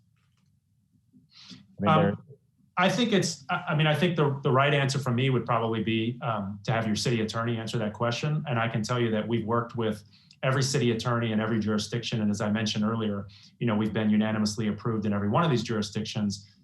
When needed, we connect the city attorney directly with our council at ORIC, because ORIC generally has worked with pretty much every municipality across the state and is generally, a trusted actor in the space. I don't think we should be necessarily giving anybody legal advice, but there is a reason why we've had that letter drafted, and no one has taken the interpretation that by a city joining a joint powers authority, granting authority to issue bonds locally, entering into a public benefit agreement, that creates any liability at all. And that's specifically the reason why we had that letter written. All right, thank you. I did ask, this question of liability is an issue for me. And I did ask our city attorney about this, and she said that one of our city attorneys had looked at some of this stuff, and that they actually, that there was a letter from, now I realize the letter is from the general counsel of Cal CHA, saying that we're not liable. And I just received that letter. It wasn't actually part of the packet, but I received that letter, and it's dated January of 2019. And so I guess to be more comfortable, I would have appreciated a letter from attorneys hired by the city of Encinitas to review that, and not an attorney that is the general counsel for CalCHA, letting me know that there's no liability. I think that probably more arm's length kind of legal advice from our city attorney's office or an attorney that's hired by the city of Encinitas to review that and to just give us another opinion as to liability. Could we have our city attorney speak to this issue? Yeah, let me just finish with some of the questions if I can, and then the city attorney can get into that. But I did receive a letter recently from the city attorney that is what I think that the city attorney's office said that they relied upon, which is a letter from, they said it was in the packet, but it wasn't. It's dated May 30th, 2009. It's from Orica law firm, which if you Google search Justin Cooper, does have some connection to CalCHA, but Jordan Moss just said that he's the general counsel of CalCHA, which is probably why there was some connections to CalCHA. Just in terms of responsibilities of the city, can you kind of delineate and just bullet point, what are the responsibilities as you see it for the city of Encinitas? Sure. If I can make one quick clarification, if I said that ORIC was general counsel to CalCHA, I may have misspoke. I would rephrase that as CalCHA is one of ORIC's many public clients across the country. And ORIC, I think far and away is sort of, the leader in the public finance space from a legal perspective across the country. And there's a reason why we use them and CalCHA uses them, and other joint powers authority in the housing space use them as well, because they are, the gold standard. Justin Cooper, who wrote that letter, actually runs their national housing practice and is, one of the senior partners with the firm. And the reason it's dated back in the beginning of 2019 is because that's when CalCHA was founded, and there's been no changes to any of that fact pattern that would create any differences today. But completely happy again to connect anybody with them. As far as roles and responsibilities for the city, there really aren't any. So again, assuming that this passes and that we find an interesting opportunity and we come to you and the city manager, has been delegated authority to enter into one of these public benefit agreements and does so, we would then put the asset under contract.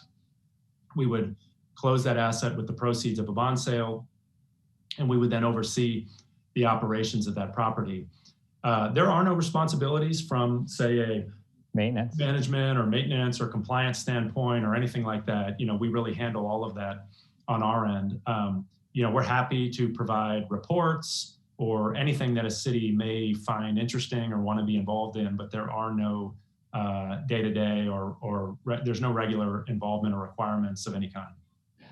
Last question for the moment, just in terms of certainly the city of Encinitas is very motivated by RHNA, Regional Housing Needs Assessment, and the comment that you made about trying to get behind a change in the law. Talk to me about your kind of elevator pitch here with the state legislature. If I'm trying to think about this, but so if I have an apartment building in my district that could be purchased, I mean, if that apartment building continues to age, it seems to me that it becomes more of a affordable housing apartment complex,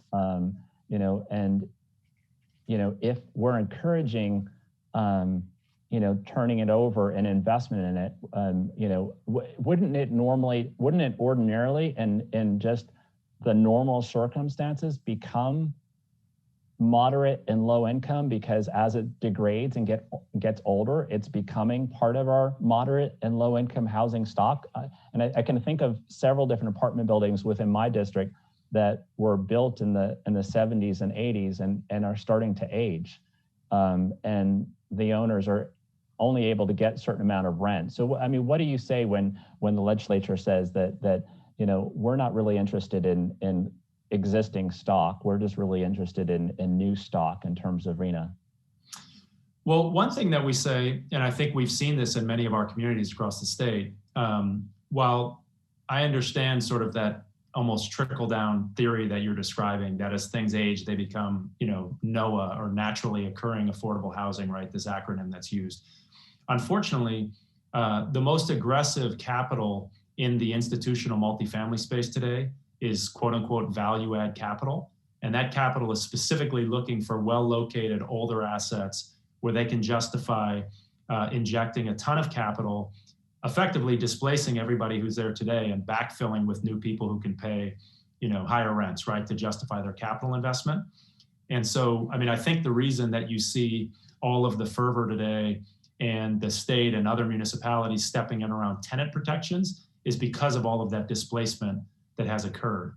And so, it's nice to think that, we'd be able to build enough new housing that you would have this natural housing ladder where you have really expensive new housing, and then you have more affordable sort of moderate stuff, and then you have other things that are aging and becoming more, sort of naturally affordable. But unfortunately, in any decent location, that's just not the case. We haven't seen that. Thank you, Jordan. Thank you, Allison. Thank you. Okay, thank you. I'm going to call on Councilmember Hinzi, but first I want to ask if we have public speakers on this item.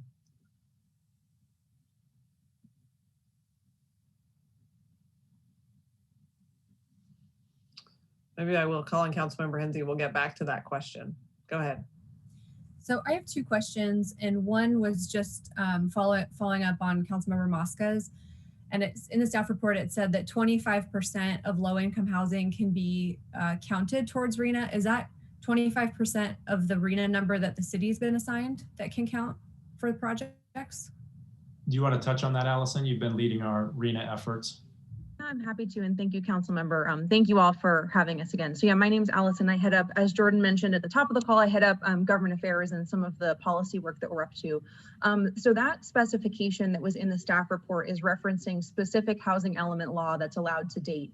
And so you are accurate. There is a very narrow window for very low and low income housing that's created through conversion of above moderate income, or excuse me, market rate, apartment communities to that low income demographic, but only up to 25% of a city's total RHNA target for that specific income category. So there is a cap, and I think that's in the law to incentivize new construction. That's what we sort of heard from HCD over conversations that we've had over the past year or so. Got it, thank you. And then my question, I was wondering if you could go back to the process in slide 5 particularly, and I had it in my head differently that you were actually interested in buying these naturally affordable sites, but so it's news to me that you actually want to buy newer properties and not put a lot of money into making them fancier. So would you just tell me more about that number 5 on this process? Well, number 5 here is about the purchase option. Was that the question, or was it more around the types of assets that we're targeting? Yeah, so I guess specifically, so you're ready to sell that. You've paid off the debt for that asset, and you're ready to sell it. And so then the city has the option to buy that asset at market rate. Is that correct? A little different than that. So let's say that, so for starters, picture every one of these assets being financed with at least 30-year fixed rate financing. And that financing is just being, similar to a mortgage on a home. It's just being paid off, right? The principal with excess cash flows over that 30-year period. And all of the financial modeling that went into this on the front end was done such that we could show that this would be fully paid off over a 30-year period. So this option window for the city opens after 15 years. So it's now, day 1 of year 16, and this option window opens. So let's say that we acquired a $100 million property, and after 15 years with inflation and rent growth and all these other things, it's worth $200 million now, which is not unheard of for coastal California real estate to double in price over a 15-year period. Let's also say that we financed that $100 million project with $100 million of bonds when we bought it, but let's say it's been paid off and there's $75 million remaining on the mortgage after 15 years, right? So you now have a situation where the city's purchase option is equal to the outstanding debt balance. And in this case, you would have an asset that was worth $200 million with only $75 million of financing against it. So the city would have the option to, for example, put a new loan on the property for $75 million, in which case you would step into $125 million of equity in the project.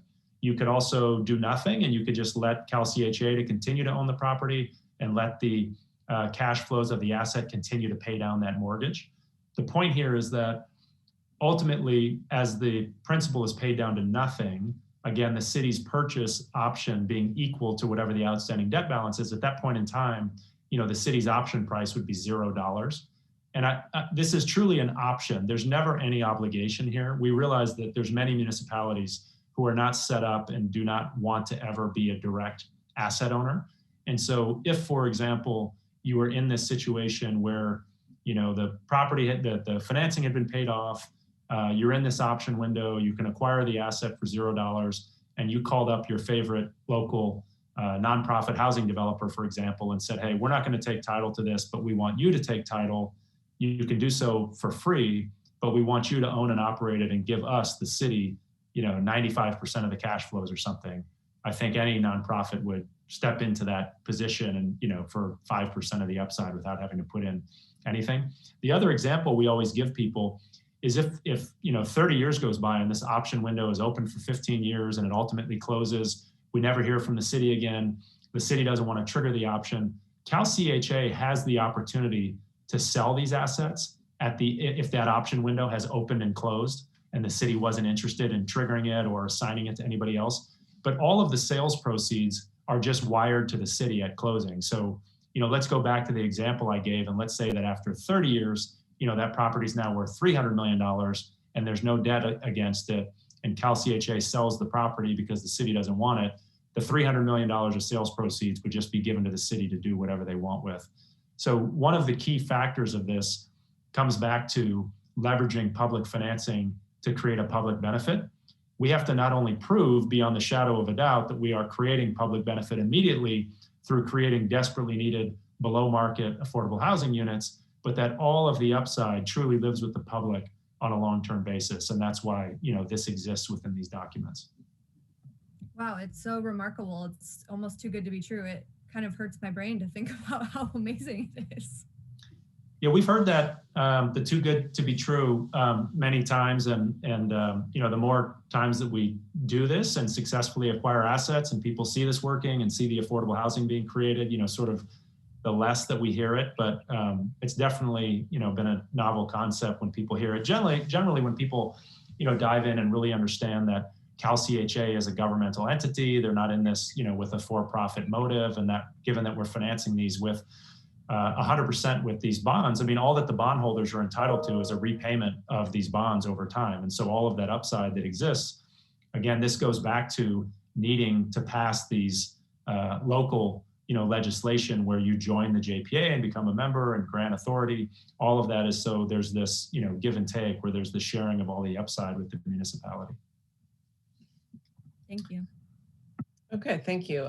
Deputy Mayor Kranz. Yeah, thanks. We received a email today from a resident who is also a real estate agent, and I think she asked some important questions, and I wanted to get to a couple of them. And one of the overarching issues is this idea that this report was issued on Thursday, and it has a lot of fairly lengthy legalese documents that, as a council, we're, I guess, supposed to take on faith that we're indeed not liable. And so if the city attorney could please weigh in on her analysis of these documents and risk and liability and some of the assertions that are being made in this program. Yes, thank you, Deputy Mayor Krantz, and council and members of the public. Our office did get a chance to look at the documents and including the letter by Orrick Harrington dated May 30th, 2019. It was our understanding when we looked at the letter at the time that that would be made part of the backup of the agenda. So that was our understanding. I know I told Councilmember Mosca it was in the packet and he was desperately looking for it. It wasn't there. But with that understanding, we saw this for what it was, and that was that ORIC was advising on the JPA and the bonds and the financing. We know ORIC to be at the top of the list as far as legal counsel when it comes to forming JPAs as well as public financing authorities, et cetera. It came as no surprise, knowing the joint powers agreement, that when this happens, it is in fact a separate authority, and the documents in the backup show that it is a separate entity. And when there's a separate entity, that is the main acting entity. It's also important to know the roles and responsibilities of each of the entities that make up the ultimate entity. And in this case, it is all the organizations, including Encinitas. This letter makes it clear that all the cities are not liable, that the entity is the entity, the joint powers agreement or joint powers authority is the entity that will be taking on any sort of liability. That did not seem odd. In fact, it seems normal. It did not seem odd in this case because of the process laid out that all the council members have in fact looked over. The processes 1 to 5. So in those 5 processes, it is in fact the CalCHA, which is the organization that's taking the lead on doing everything. As I think Mr. Moss said, what happens is you grant authority, and it's the group of agencies that enables the joint powers authority to actually issue the bonds to the benefit of the goal. And so they are the actor. Now, certainly, if any of the actual organizations commit fraud, then everything goes out the window. In looking over the processes in 1 to 5, it's hard to imagine when the actor and the one doing most of the work, if you will, is CalCHA, where that fraud would happen. I don't know to what extent there could be a representation that Encinitas would make that would be made falsely for the benefit of enhancing Encinitas. Encinitas doesn't do that, but still I'm trying to look at and address the fraud, any sort of particular fraud. I don't see that.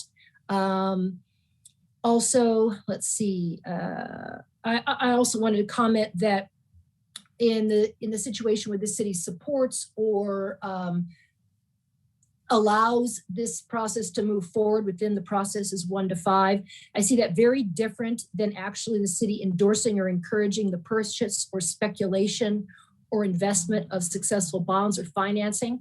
That's a very different situation where you make a representation to the bondholders that this is somehow a great investment, you're going to make great money. That's the sort of thing that could get you into trouble, but that's not the sort of thing Encinitas would be doing, nor I think would the Joint Powers Authority want you or encourage you or even allow you to do, because that would in fact ruin the whole process for them and for you also. I think that kind of covers the points I was going to say. I believe we looked over, I know Barry Schultz in our office looked over all the documents that were a part of the agenda report. I just feel badly that I represented to Councilmember Mosca that this letter was in it, but this letter made sense. It didn't raise a red flag to us that the date was a little old because our assumption going through this was that nothing has really changed relative to CalCHA merely, though it's important, merely getting all the agencies to sign on so that they can give them more muscle power, if you will, to do more bonding and to do good work in the jurisdictions that they're acquiring. So hopefully that answers some of all your questions. And if we entered into this agreement, what would be the process of the future council getting out? Are we comfortable that there's an exit process that is not going to encumber future councils? Well, let me ask Mr. Moss on that. I believe that is the case, but I believe when you're in the midst of a financing that it's hard to kind of back out under that situation. And I would that's a good question that I would like to ask for Mr. Moss, whoever's the right one on the CalCHA. Sure, I'm happy to jump in there. Sorry for the change of scenery here. My battery was dying and I had to get closer to the outlet. But I think the ultimate answer here, and we could get ORIC to weigh in on this as well, but my understanding is you're not obligated. So for example, if you joined the JPA tonight and then, people changed their mind and we never did a project, you could leave at any time. Again, there's no cost, that you haven't done anything that can't be unwound. Right. To the extent that a project is completed within the city, while the financing is still outstanding, you would still need to be a member of CalCHA. That does not mean that you would ever need to do another project with CalCHA. If you only wanted ever, and there was a new council, for example, to answer your question, and the new council felt differently or didn't feel that there was a need for middle income housing, because the only thing that would have been granted is the ability to enter into these agreements if so desired in the future. But again, if there was no desire, then nothing else. CalCHA cannot run around and acquire assets once you join. And so we make a decision to enter into to do some bonding. We've done that with a couple of projects, Lifeguard Tower, Pacific View School. The existing council makes that decision and then future councils are obligated by that. It sounds like it's somewhat similar to any bonding that the city does, is that future councils have an obligation to see that paid off, that bond. I would state it a little differently because the city has no obligation to do anything. I mean, again, the bonds are going to be issued by CalCHA. They're going to be backstopped but solely by the project revenues. The city's not going to be the issuer. The city doesn't credit enhance. The city doesn't guarantee anything.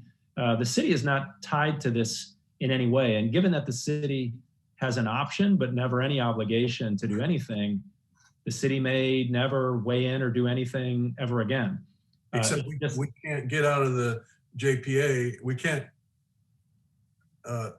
end our relationship if there is that bonding that's been done on a project in our jurisdiction. Right. You would not be able to cancel the JPA membership while there was an asset outstanding, but you would also not need to enter into any additional transactions with them of any kind. And you would not be incurring any fees or liability along the way simply by being a member. Your organization is a private organization that goes out and negotiates an agreement and then enters into a contract after coordination with the jurisdiction. And when the city engages in real estate transactions, we have an obligation in terms of the purchase agreement being made public. And I'm wondering, is the process of acquisition and the contract that you might enter into, is that a public document that the JPA would have to disclose to the public so that they had a full understanding of the agreement that was made? Everything that CalCHA does is public as a public entity. Right. And so the reality though is that, as you pointed out, our company Catalyst, if we go out and contract for an asset, that purchase contract, if you will, is our contract. It's not CalCHA's. And it's not until the closing that all of that work product is assigned to CalCHA. So once they close, any and every aspect of that transaction would be either already easily accessible as a public document through, their board meetings or through Emma, where these bond documents are posted, or would be available from any simple information request. And there's no issue, for example, of people seeing ultimately the purchase and sale agreement that was agreed to early on or anything like that. Right. And so it seems to me in reading the staff report that the one contribution that the city makes to this process is if a private property is purchased by the JPA, it becomes government owned, which I assume the government is the JPA. That's right. And we no longer would receive property tax revenue on that land. And so whatever may be currently paid into property tax to the county that would then come to the jurisdiction will no longer accrue to the city. Is that accurate? That's accurate. So as a governmental entity, CalCHA is exempt from property taxation. We generally see that cities are capturing 8, 10, 12% of tax revenues. I'm not sure, where it is for the city of Encinitas. It's generally sort of in that band. And we've done analyses for people where we show the loss of property tax revenues in comparison to the affordability that's created in these subsidies over 30 plus years, as well as the upside of the value of the asset, it's generally a pretty staggering sort of return on investment if you want to look at your lost tax revenues as an investment. It's not uncommon for that number to be sort of a 50 to 200x multiple of what's lost. I believe that. Just wanted to be sure and have clear understanding of exactly what was involved in this. So thank you for that. One last question. If we were to not take action tonight, but came back a month or two later and decided to join, is there any penalty that we pay or that sort of thing? Is there a limit to how many jurisdictions can get into the organization? What's the impact of a delayed decision? No penalty, no limit on the number of members. Allison would probably be very unhappy with you, but that's about it.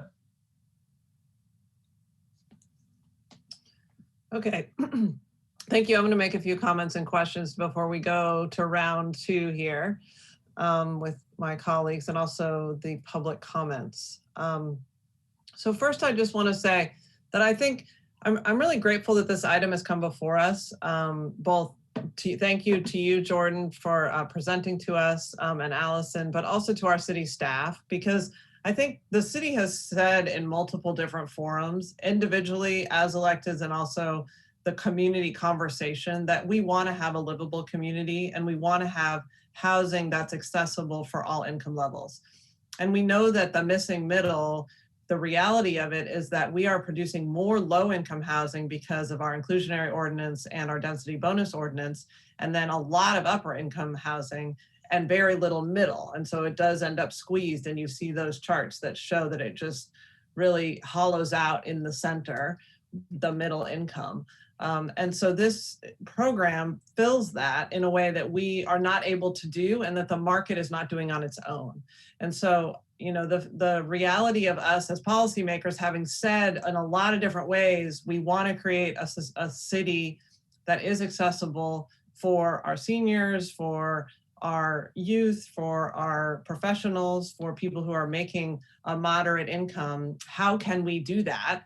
To have our professional staff and you come forward with this proposal as an idea, which seems to me to be very heavily vetted and detailed.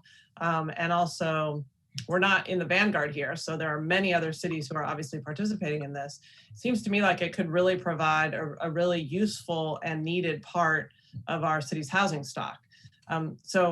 So I just want to express that up front, that I'm really grateful for this, and I'm hopeful that my colleagues will support it and we will be able to move forward because certainly time is always of the essence, and it feels as if housing policy things can be really slow in terms of how quickly they materialize.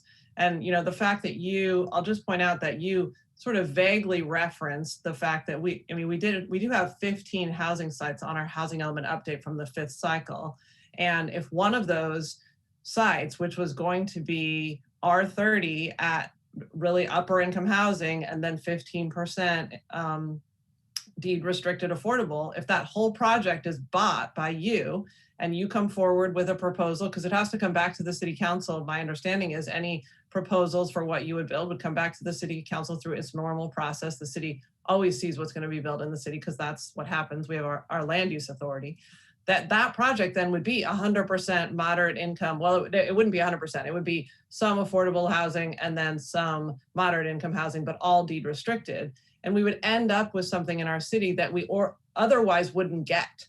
And so this is something the market is not providing, and that this is one of the 15 housing sites. We always have residents who are saying, why can't it be 100% affordable on all of this upzoning? And the reality is that we can't do that under state law because it would be a taking, and you just can't force that to happen. But through this type of a program, it seems like we would get that kind of housing. So I think that's really great to see. And I mean, the complexity around what you've explained tonight and all my colleagues' questions, that it really starts to, you unearth a number of the details in this that is in line, in my experience, with all of the complexity around understanding housing financing in the first place. Like, as soon as you start getting into how does this really work?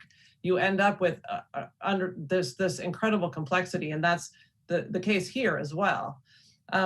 So I did have a couple of questions on top of those statements. So one of them, and this is just a clarifying question from the deputy mayor's question about bonding. So, you know, we have as cities this debt to income ratio that we're trying to maintain. So, you know, we don't want to have too much debt, obviously, because then we would be outside of the range of what would be a fiscally healthy city. So the debt is all carried by you. Like, we don't have any relationship to this debt at all. So it doesn't change our debt to income ratio. We don't have to pay anything. Like, I just want to clarify and confirm that that is the case.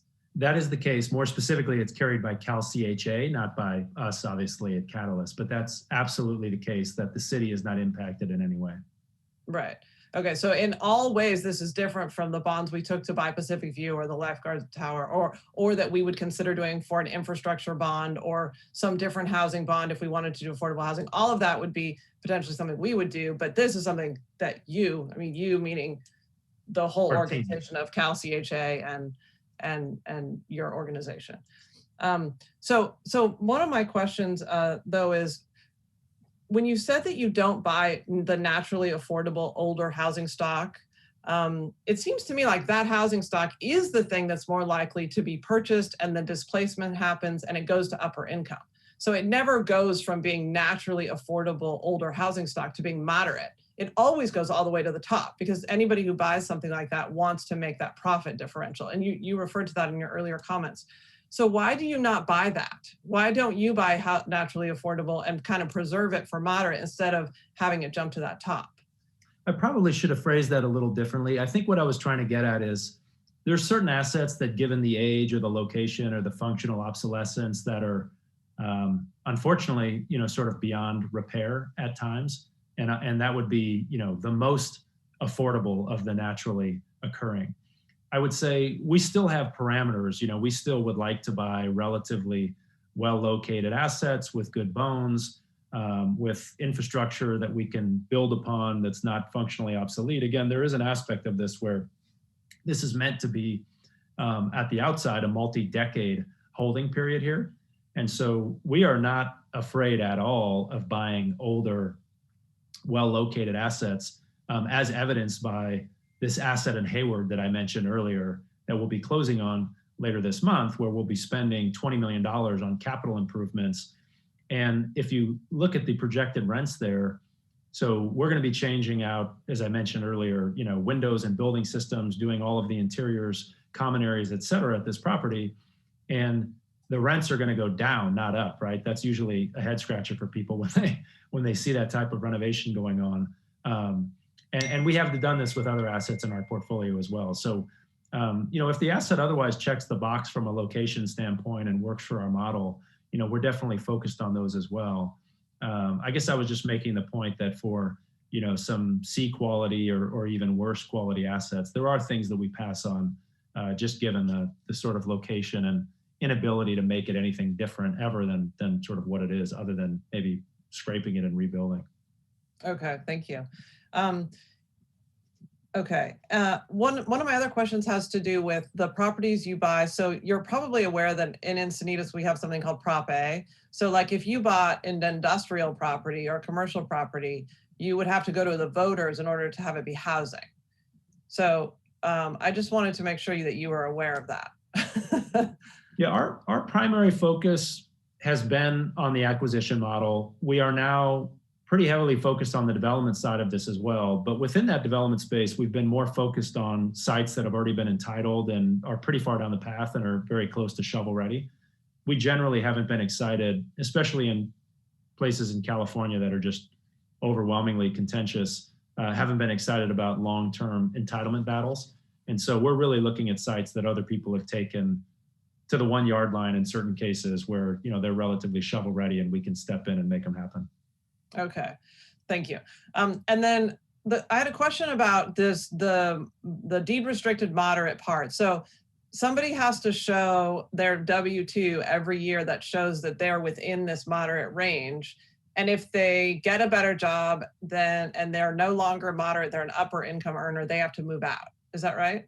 They never have to move out. So they have to show us on an annual basis, not only when they move in, but on an annual basis, they have to show us not only their household income, but their household size, because that changes too, right? People lose roommates or they have babies or whatever it may be.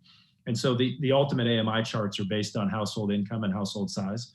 To the extent that somebody, earns out of the range, right, the 120% range, they can stay as long as they like. We specifically have a non-displacement clause within our regulatory agreement.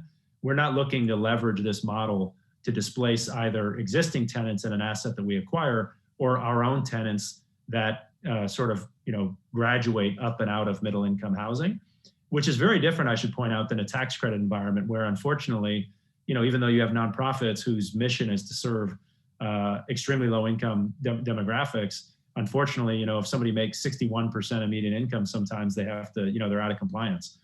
And so we would just treat that tenant as an over income tenant. They would be able to pay market rate rent. We're not in the business of subsidizing over income tenants, so they could stay as long as they like. They wouldn't be displaced. We're not going to gouge them on increases, but when they move on their own accord, we would then backfill with a new tenant who qualified. And where does the extra money go from the over income tenant? It just goes to pay debt service. Okay. Everything goes to pay debt service. Okay. Okay. And then my last question has to do with the likelihood of the state bill, the RHNA effort. We of course, RHNA is like just this heavy blanket on every city, right? So to the extent we're able to get credit for our RHNA, for our moderate income, because my personal feeling is that we're going to be looking at a moderate income problem in that section. And so we're going to end up with the state more looking at us with a closer eye around that. We've been really focused on the lower income, but because of just the trends of what we've built in the fifth cycle. So what do you think is the chances of that? Who's floating the bill and what can you just describe that a little more? Yeah, Allison, you can take that. So over the past year or so, we've been working on sort of the research building and coalition building of what a potential piece of legislation might look like, because we completely agree with you, and we've heard that sentiment from other cities of, there are subsidies and motivations that exist for, low income housing and for, market rate housing, but just less and less in the middle, like you mentioned. And so we have, as Jordan indicated, there is a bill currently that's going to be introduced, or it has already been introduced, I should say, in the current session with our language that would provide cities RHNA credit for conversion programs like ours. We went back and forth, and I think your staff had the benefit of seeing a couple different iterations of this language that have sort of evolved over the past couple of months. We had to make a couple of changes, and I'm happy to share this with any and all of you that were interested afterwards. We did have to make a couple of changes to make sure that we fit within the stated goal of the RHNA process to increase housing construction. So we made some changes there.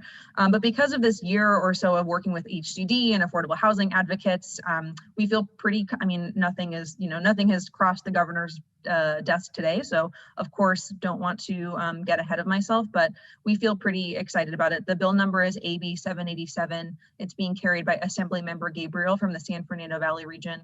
And to the extent that this sounds interesting, I'll be collecting letters of support in the not too distant future. So would of course love your support to the extent that this was something that you're interested in, because we agree, you all are taking time out of your busy schedules to think about the middle income essential workforce in your communities, and we think that you should get credit for deed restricted housing. There's a regulatory agreement that is imposed on these properties. We think you should get credit for them. Right. Yeah, I think that would be more in line with HCD's mission than providing more upper income housing. But good. Okay, well, that's great to hear. Okay, so before we go to round two with the council members, I'm going to ask for the city clerk to tell me call the public comments. We have none. Oh, we have none. Okay, then we have council member Hinzi. Thank you. I raised my hand again because I feel the urgency that we move forward with this tonight, and that I'm really glad that staff has brought this forward and is giving us the chance to ask all these questions and weigh in, because this is something particularly serving the missing middle residents of our city that I feel really passionate about. And even more so under the pandemic, I've had a lot of close friends and a lot of people in the city they're not evicted, but they're having to move. And at that time, they realize they've been priced out and they're going to move somewhere else. And it's really heartbreaking. And so I think that there are more Encinitans than we know who fit into this category of the AMI that we're looking for, who really need this. And I think my biggest fear of some of these R30 projects that come forward is that, we would be able to meet the bare minimum with our arena, but then we would be inviting all these new, more wealthy residents to our city and not having a place for folks to stay here as they age or as they have a family and, all these life changes that come to be. And so I do feel this urgency. I do hope that we can move forward tonight. And through this conversation, I realize there are some other parts about the missing middle that I hope we as a city can focus on. And I would like to describe that before I pass the mic on, but it's that these existing density units that we have in our city, I was really hopeful that Catalyst would, buy some of these smaller apartment buildings or some of the motor courts or quadplexes. So maybe for future thought, you can start a Catalyst Junior where you're buying some of the more gentle density locations that we have in Encinitas. And I think that what we need to do as a city is protect that existing density. And I don't know if that comes back to us in the form of an ordinance that, you have to replace a unit that you remove from a site, or you have to pay into an affordable housing fee where the goal would be that we could use that money to replace that unit. I know that that's a separate conversation, but I'm really passionate about that. I hope we can have some ideas that come back to us in that vein. But I would like to move approval of this action tonight, because everything that I've heard, all of the detailed questions that my colleagues have asked have reassured me that this is the right thing for our city. And I feel happy that we can take a step in this direction. Thank you. Am I able to comment on that for one moment? Sure. I just wanted to mention, we totally agree the commentary and agree that throughout the state, some of these smaller, older assets that you're mentioning that are oftentimes just owned by sort of mom and pop owners that have had them forever, those tenants are, I would argue, most at risk of displacement. And, if anybody has read the book Eviction or read, Connor Doherty's book about California, Golden Gates, I can't remember the full name of it, but, he goes into great detail to explain exactly what happens with the displacement at these small properties. It's not efficient in our model right now because the cost of these bond issuances is so great that you really can't make it work. But we are working on a structure where we would have a warehouse facility, a financial warehouse facility, where we could take, for example, 20 smaller assets, acquire all of them, and then do one crossed bond offering across all of them. So to treat that as almost like you would with a scattered site low-income housing tax credit deal, where you have different sites that are spread out, but you treat it as one transaction. So I just wanted to mention, we share, your sentiment. We see the same problem, and we are working towards that. Okay, thank you. Councilmember Mosca. Thank you. So I'm not going to touch on the liability. I did have some questions about follow-ups on responsibilities and liabilities based on the agreements. I'm an attorney, but I'm not an attorney dealing with this area. And so I'm going to rely on the city attorney's advice. She was crystal clear, and even rely on your reliance on somebody else's legal advice in terms of the liability. I think that you were crystal clear, and so that's I'm going to leave that for now. But I do want to come back to the point that two of my colleagues were talking about in terms of, three, in terms of just the relevancy to Encinitas and the types of properties that you're going to be purchasing. Just kind of, walk me through how this works. So you find an apartment building in, say, Cardiff that's worth $7 million, and it's maybe 5-6 years old, and right now it's renting for thousands of dollars per unit. You're going to go in there and say that 33% of that is low income, deed restricted, low income, and then 60% of it is for middle income folks in accordance with our county's AMI. Tell me how that happens. Well, there would be a regulatory agreement that would be recorded the day that Cal CHA closed.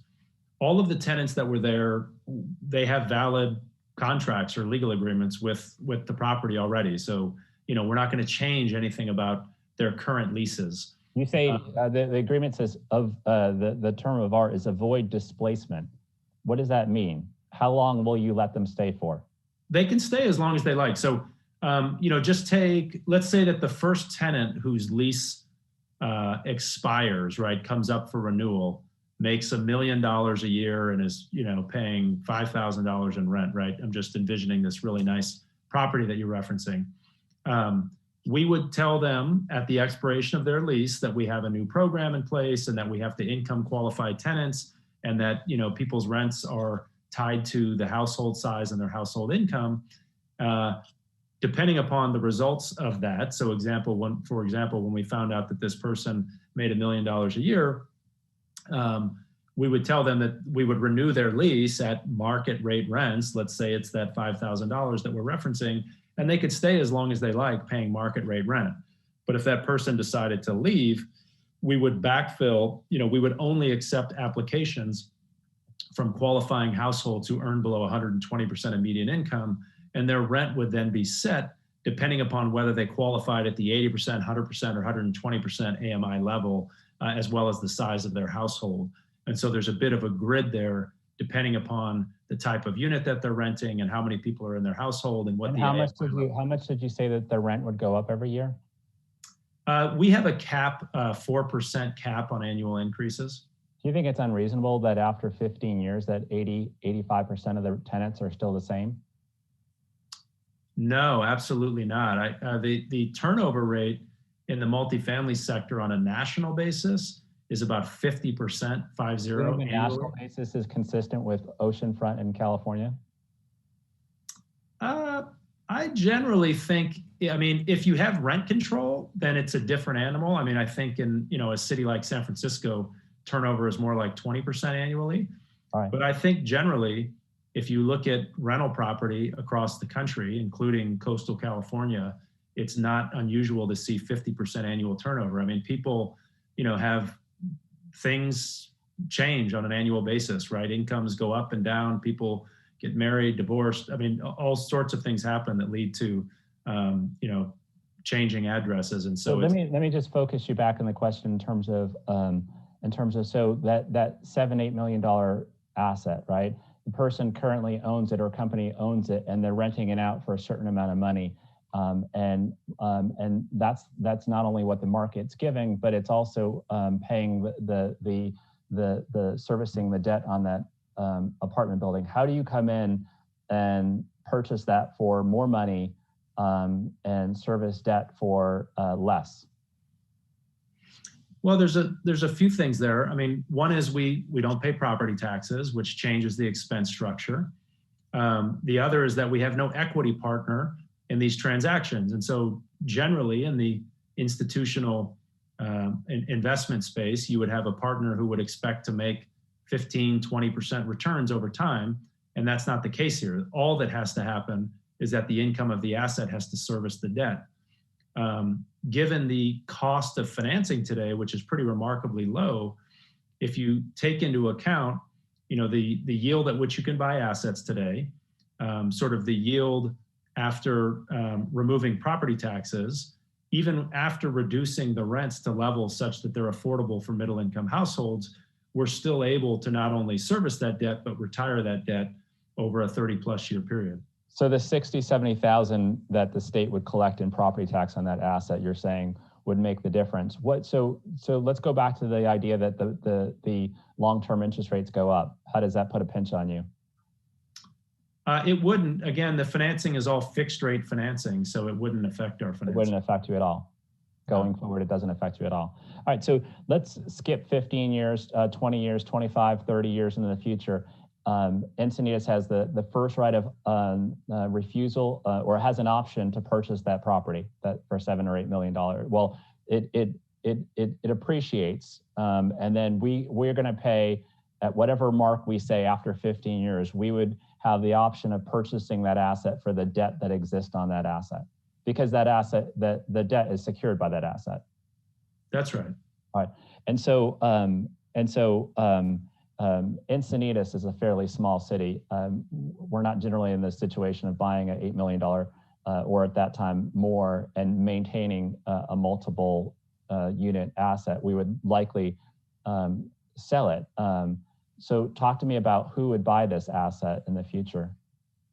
So it's all left to the city's discretion. And again, the city doesn't have to do anything at all, because one example I gave is that we never hear from the city again. And after 30 years, CalCHA sells the asset and all of the net sales proceeds are granted to the city. Another example I gave would be where you reached out to a nonprofit housing developer, for example, who is in the business of owning and operating housing, and you had them take title. But since it's really your option where all of the value lives, you have them take title, but remit the vast majority of all the economics to the city. I guess the other option would be, we hope that people don't unwind all of this affordability and sell these assets on an unencumbered basis as market rate assets. But should a city decide to do that in the future, they could very much do so. I'm sure they would face some political backlash for doing that. But the point here is that all of those decisions and all of those economics are completely at the discretion of the city in a very flexible way that provides optionality but no obligation. That's a good point you just made, the political pressure. So that's an excellent point that you've just made. All right. So in terms of inheriting does anybody actually inherit that government status going forward? So if I find a nonprofit, they don't step into the shoes of the government, meaning we get our property tax back. Well, generally in the affordable housing space, as I'm sure you're aware, nonprofits and actually for-profits benefit from the California property tax welfare exemption. And so, it's a separate way of getting at a property tax exemption for affordable housing, but it's different than the governmental exemption. All right. Well, let me say that I am, again, very thankful, Jordan, for you and Allison. Both of you guys are extraordinarily articulate and knowledgeable in this area. And it's definitely an area where we're looking to find solutions. So far, we've relied on the private sector with some subsidies to do this, and that's what we've found to be the best path hence far. But I think you've offered an alternative to that, and I think it's a very creative alternative. I've just kind of looked at some of this stuff for the first time when this staff report was put together. I've talked to the staff before about it, but nothing in this depth. And there's a lot of documents. And so I think the suggestion by Deputy Mayor Kranz about putting it off for a month is a reasonable suggestion to allow us to kind of look into this. And I would suggest, if my colleagues agreed with me, that Jordan, I would extend a hand to try to meet with you to just, I think that I should have done that hence far. Actually, it was never even offered to me or anybody at CalCHA, but I would love to meet with both you guys and just kind of talk a little bit more and even meet with our attorneys. I just want to make sure this is, it's not overly creative, but it's sufficiently creative to the point where I want to feel comfortable that this is something that makes sense for us, especially, if it becomes an issue where we're going to, more likely than not, step into the shoes of the owner in the future on any one of these assets. And I'm not even sure what asset could be purchased in Encinitas as well. But those are all questions that I would love to talk to you about. Councilmember Hinzi's motion didn't get a second, but if it does, I'll make a substitute motion to table this for about a month so that we can have more of an opportunity to kind of meet with you and meet with whomever else to just kind of get a lot of these questions answered. I also know a lot of folks down in Chula Vista and La Mesa, so that should be also kind of a wealth of information that I can kind of tap into that. So, but I want to thank you guys for coming, and this is really great information. So thank you. Thank you. Councilmember Lyons. Thank you very much. I just want to echo Joe's compliments to Jordan and Allison for the detail. When I first read this information, I had so many questions. This is a type of structure that I think many of us aren't that familiar with. So the extra detail you've provided today has been awesome, really articulate. And I honestly don't have any additional questions. So I put myself in the queue to second Kelly's motion to accept the item today. So I'd be comfortable with that. But I also respect Joe's concern for more detail, but I'm comfortable today. Okay, well, you need to either make the second or not make the second. So Yeah. You want to make it? Yes, I do. Okay. Okay. Council member, and actually, I'm just going to jump in quickly here. So I support moving forward today. I don't feel that I don't have outstanding questions, and I don't feel that we have very much exposure here. To me, it doesn't seem like there are a lot of risks and liabilities. I do think time is of the essence, and these housing element sites are moving. And I would like to get this operational as quickly as possible. So, you know, I encourage my colleague, Councilmember Mosca, to reach out to the attorney, to the staff, to these organizations and others in other cities, you know, but ultimately any project is going to come back to us. So if for some reason there's a problem and we don't want to approve it, you know, we'll have that opportunity. So I am prepared to vote for the motion and the second to move that forward today. Councilmember Mosca, I see your hand has gone back up. Yeah, I think, let me just clarify what I'm asking for. I'm asking for a professional courtesy that we table this for 1 month and we bring it back so that I can ask more questions. I think that is completely reasonable. I don't think that there's an urgency to this matter right now. In fact, Deputy Mayor Kranz asked that question. I don't see that anything is going to happen tomorrow, the next day, or this month. And so I'm asking for professional courtesy to table this. I'd ask the motion maker to withdraw the motion and ask this be brought back in 1 month so that I have an opportunity to sit down with Jordan, Allison, and anybody else so I can gather information and make sure that I'm confident that this is the proper direction, because I do believe that we need to focus on this middle, but I'm not necessarily sure about this option, and I just want to make sure that I'm clear on this option. So I'm of the same values. I don't want to basically not fully support an item that I believe that I should be supporting, and so I'd ask that we just table this for 1 month and give me an opportunity to look into it a little bit further. I mean, I guess one of the things that I just, in a way, if you come back and say, I'm not comfortable, I'm still going to say I am comfortable. And so there's a part of me that just thinks, why do you really, I mean, it's been on the agenda. You have access to the attorney and everything, and we've just talked about it for 2 hours. Like, why is it that we need to table this a month? That just seems like kind of unreasonable. I mean, you rarely ask this kind of thing though, so Councilmember Mosca. So, so I'm just, is that really necessary for you to ask that? Do you want to respond? Yes, no, I do. I wouldn't ask it if I didn't think it was necessary. I'd like to become comfortable with it. This is an item that whenever we're talking about building, encouraging and trying to come up with ideas of helping to establish more very low and low income housing and middle kind of housing, moderate level housing, I want to be in support of that. And I don't find myself supporting this initiative because I just don't understand it. And I just want to understand it on a little bit deeper level. I understand that you understand it and that you're going to support it regardless, but there's no urgency. So in a month, you can support it. And perhaps in a month, I'll support it as well. And that's the only thing I'm suggesting. Okay.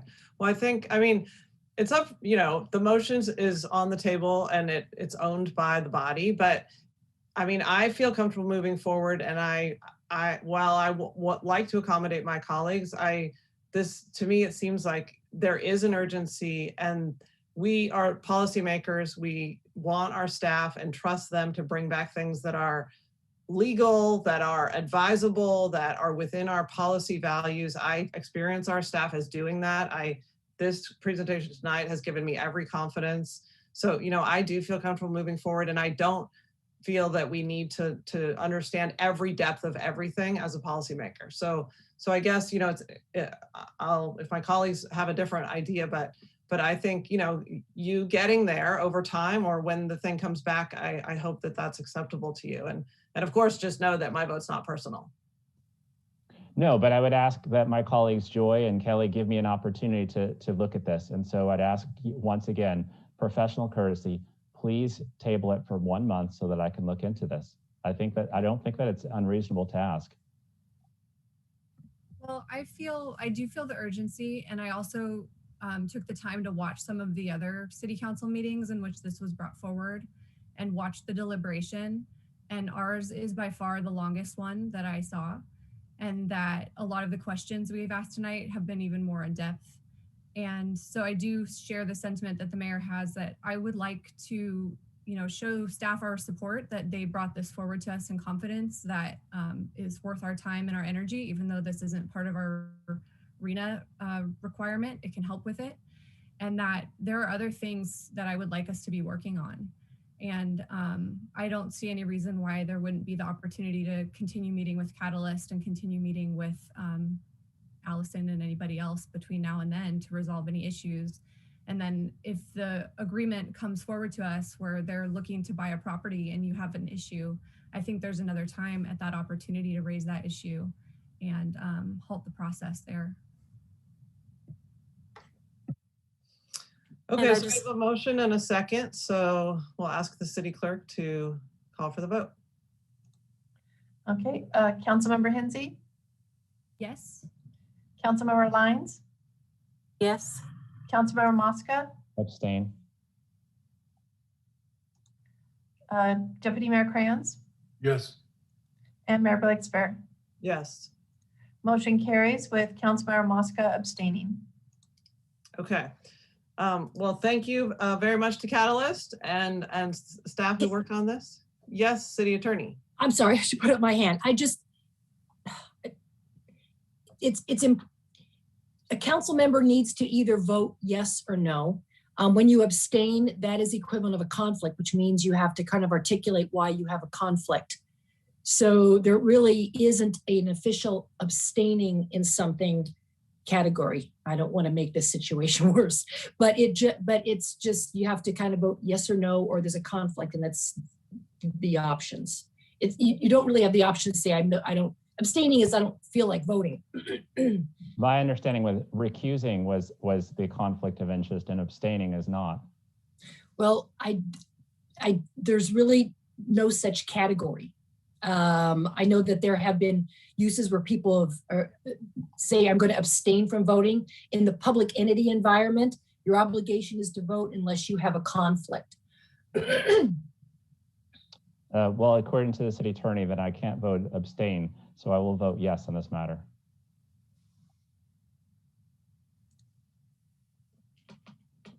Okay, City Clerk, did you get that? Yes, the motion will carry unanimously. Okay. Okay. Well, thank you very much to Catalyst and all. We'll say goodbye to you. And we do not have other agenda items. So we have no council member initiated items, informational items. Do we have any city reports, city council member reports? I don't see anybody, their hand up. Okay. I did want us to be able to, as part of basically Joy joining our council, if anybody had any boards that they boards, outside or inside boards they wanted to see if she was interested in, you could offer them up and see if she wanted them, and we could have them on our consent for the next week or a couple weeks if anybody did. I think Joy would be perfect for the arts, the cultural tourism committee, and I stepped in for Jody when she resigned, and it creates a little bit of conflict with my private sector job. So if she's up for assuming responsibility of working with Kelly on that, that would be great. What do you think, Councilmember Lyons? Yes, Joe and Catherine, Joe Tony, I'm sorry. That would be a great fit for me. I've been tracking what that committee has been doing, so yes. Okay, anybody else? Was there a League of California Cities? Was that another thing that Jody had given up? Or is everyone okay on that? I'm participating in that, but I didn't know who the alternate was. If we don't know who the alternate is, then that's probably a bad sign. Okay, well, anyway, if there's another thing that anyone wants to give up, you can go ahead and do that and see if Joy wants it. Was there anything else, Joy, that you wanted to bring up? No, those are the two that kind of came up informally that were recommended. Maybe I could help with. Okay, I think the truth is as many people can participate in League of California Cities as want to. So it's not a exclusionary group. So, okay, well, great. Now we can move on to city manager report or city attorney report. No report from the manager's office. For my report, wasn't gonna have a report, but I'm looking for right now. I have a memo, I believe, on the difference between abstaining and conflicts, et cetera, just to clarify the situation. I don't want to confuse everybody, but I'm going to get that. I think we already have it written for some jurisdictions, so I will find it and forward it on to everybody. Okay, thank you. And city clerk report. Yes, very quickly. I just wanted to remind everyone that we are currently accepting applications for the Encinitas Equity Committee. The deadline for those applications is March 23rd. And then we are also currently recruiting for the Youth Commission for the 2021-2022 school year. Both of those applications are available online, or they can contact the city clerk's office and we'll get them an application. Okay, great. I would like our next regularly scheduled. I would like to ask that we get a memo regarding the American Recovery Act. Is that what it's called? And I believe that the League of California Cities and Congressman Levin notified us of the passage of that bill, meaning that we're going to receive $8.8 million from the federal government. And I think there are strings attached to the uses of that money. And I look forward to learning more about that. I also would like to know more details about other possible benefits from that the city may receive. So I don't know what the schedule on that might be, but the sooner I think the better. Let the public know. And we, can get, I know the other thing that I would love to see is some detail on the benefits in that bill to restaurateurs.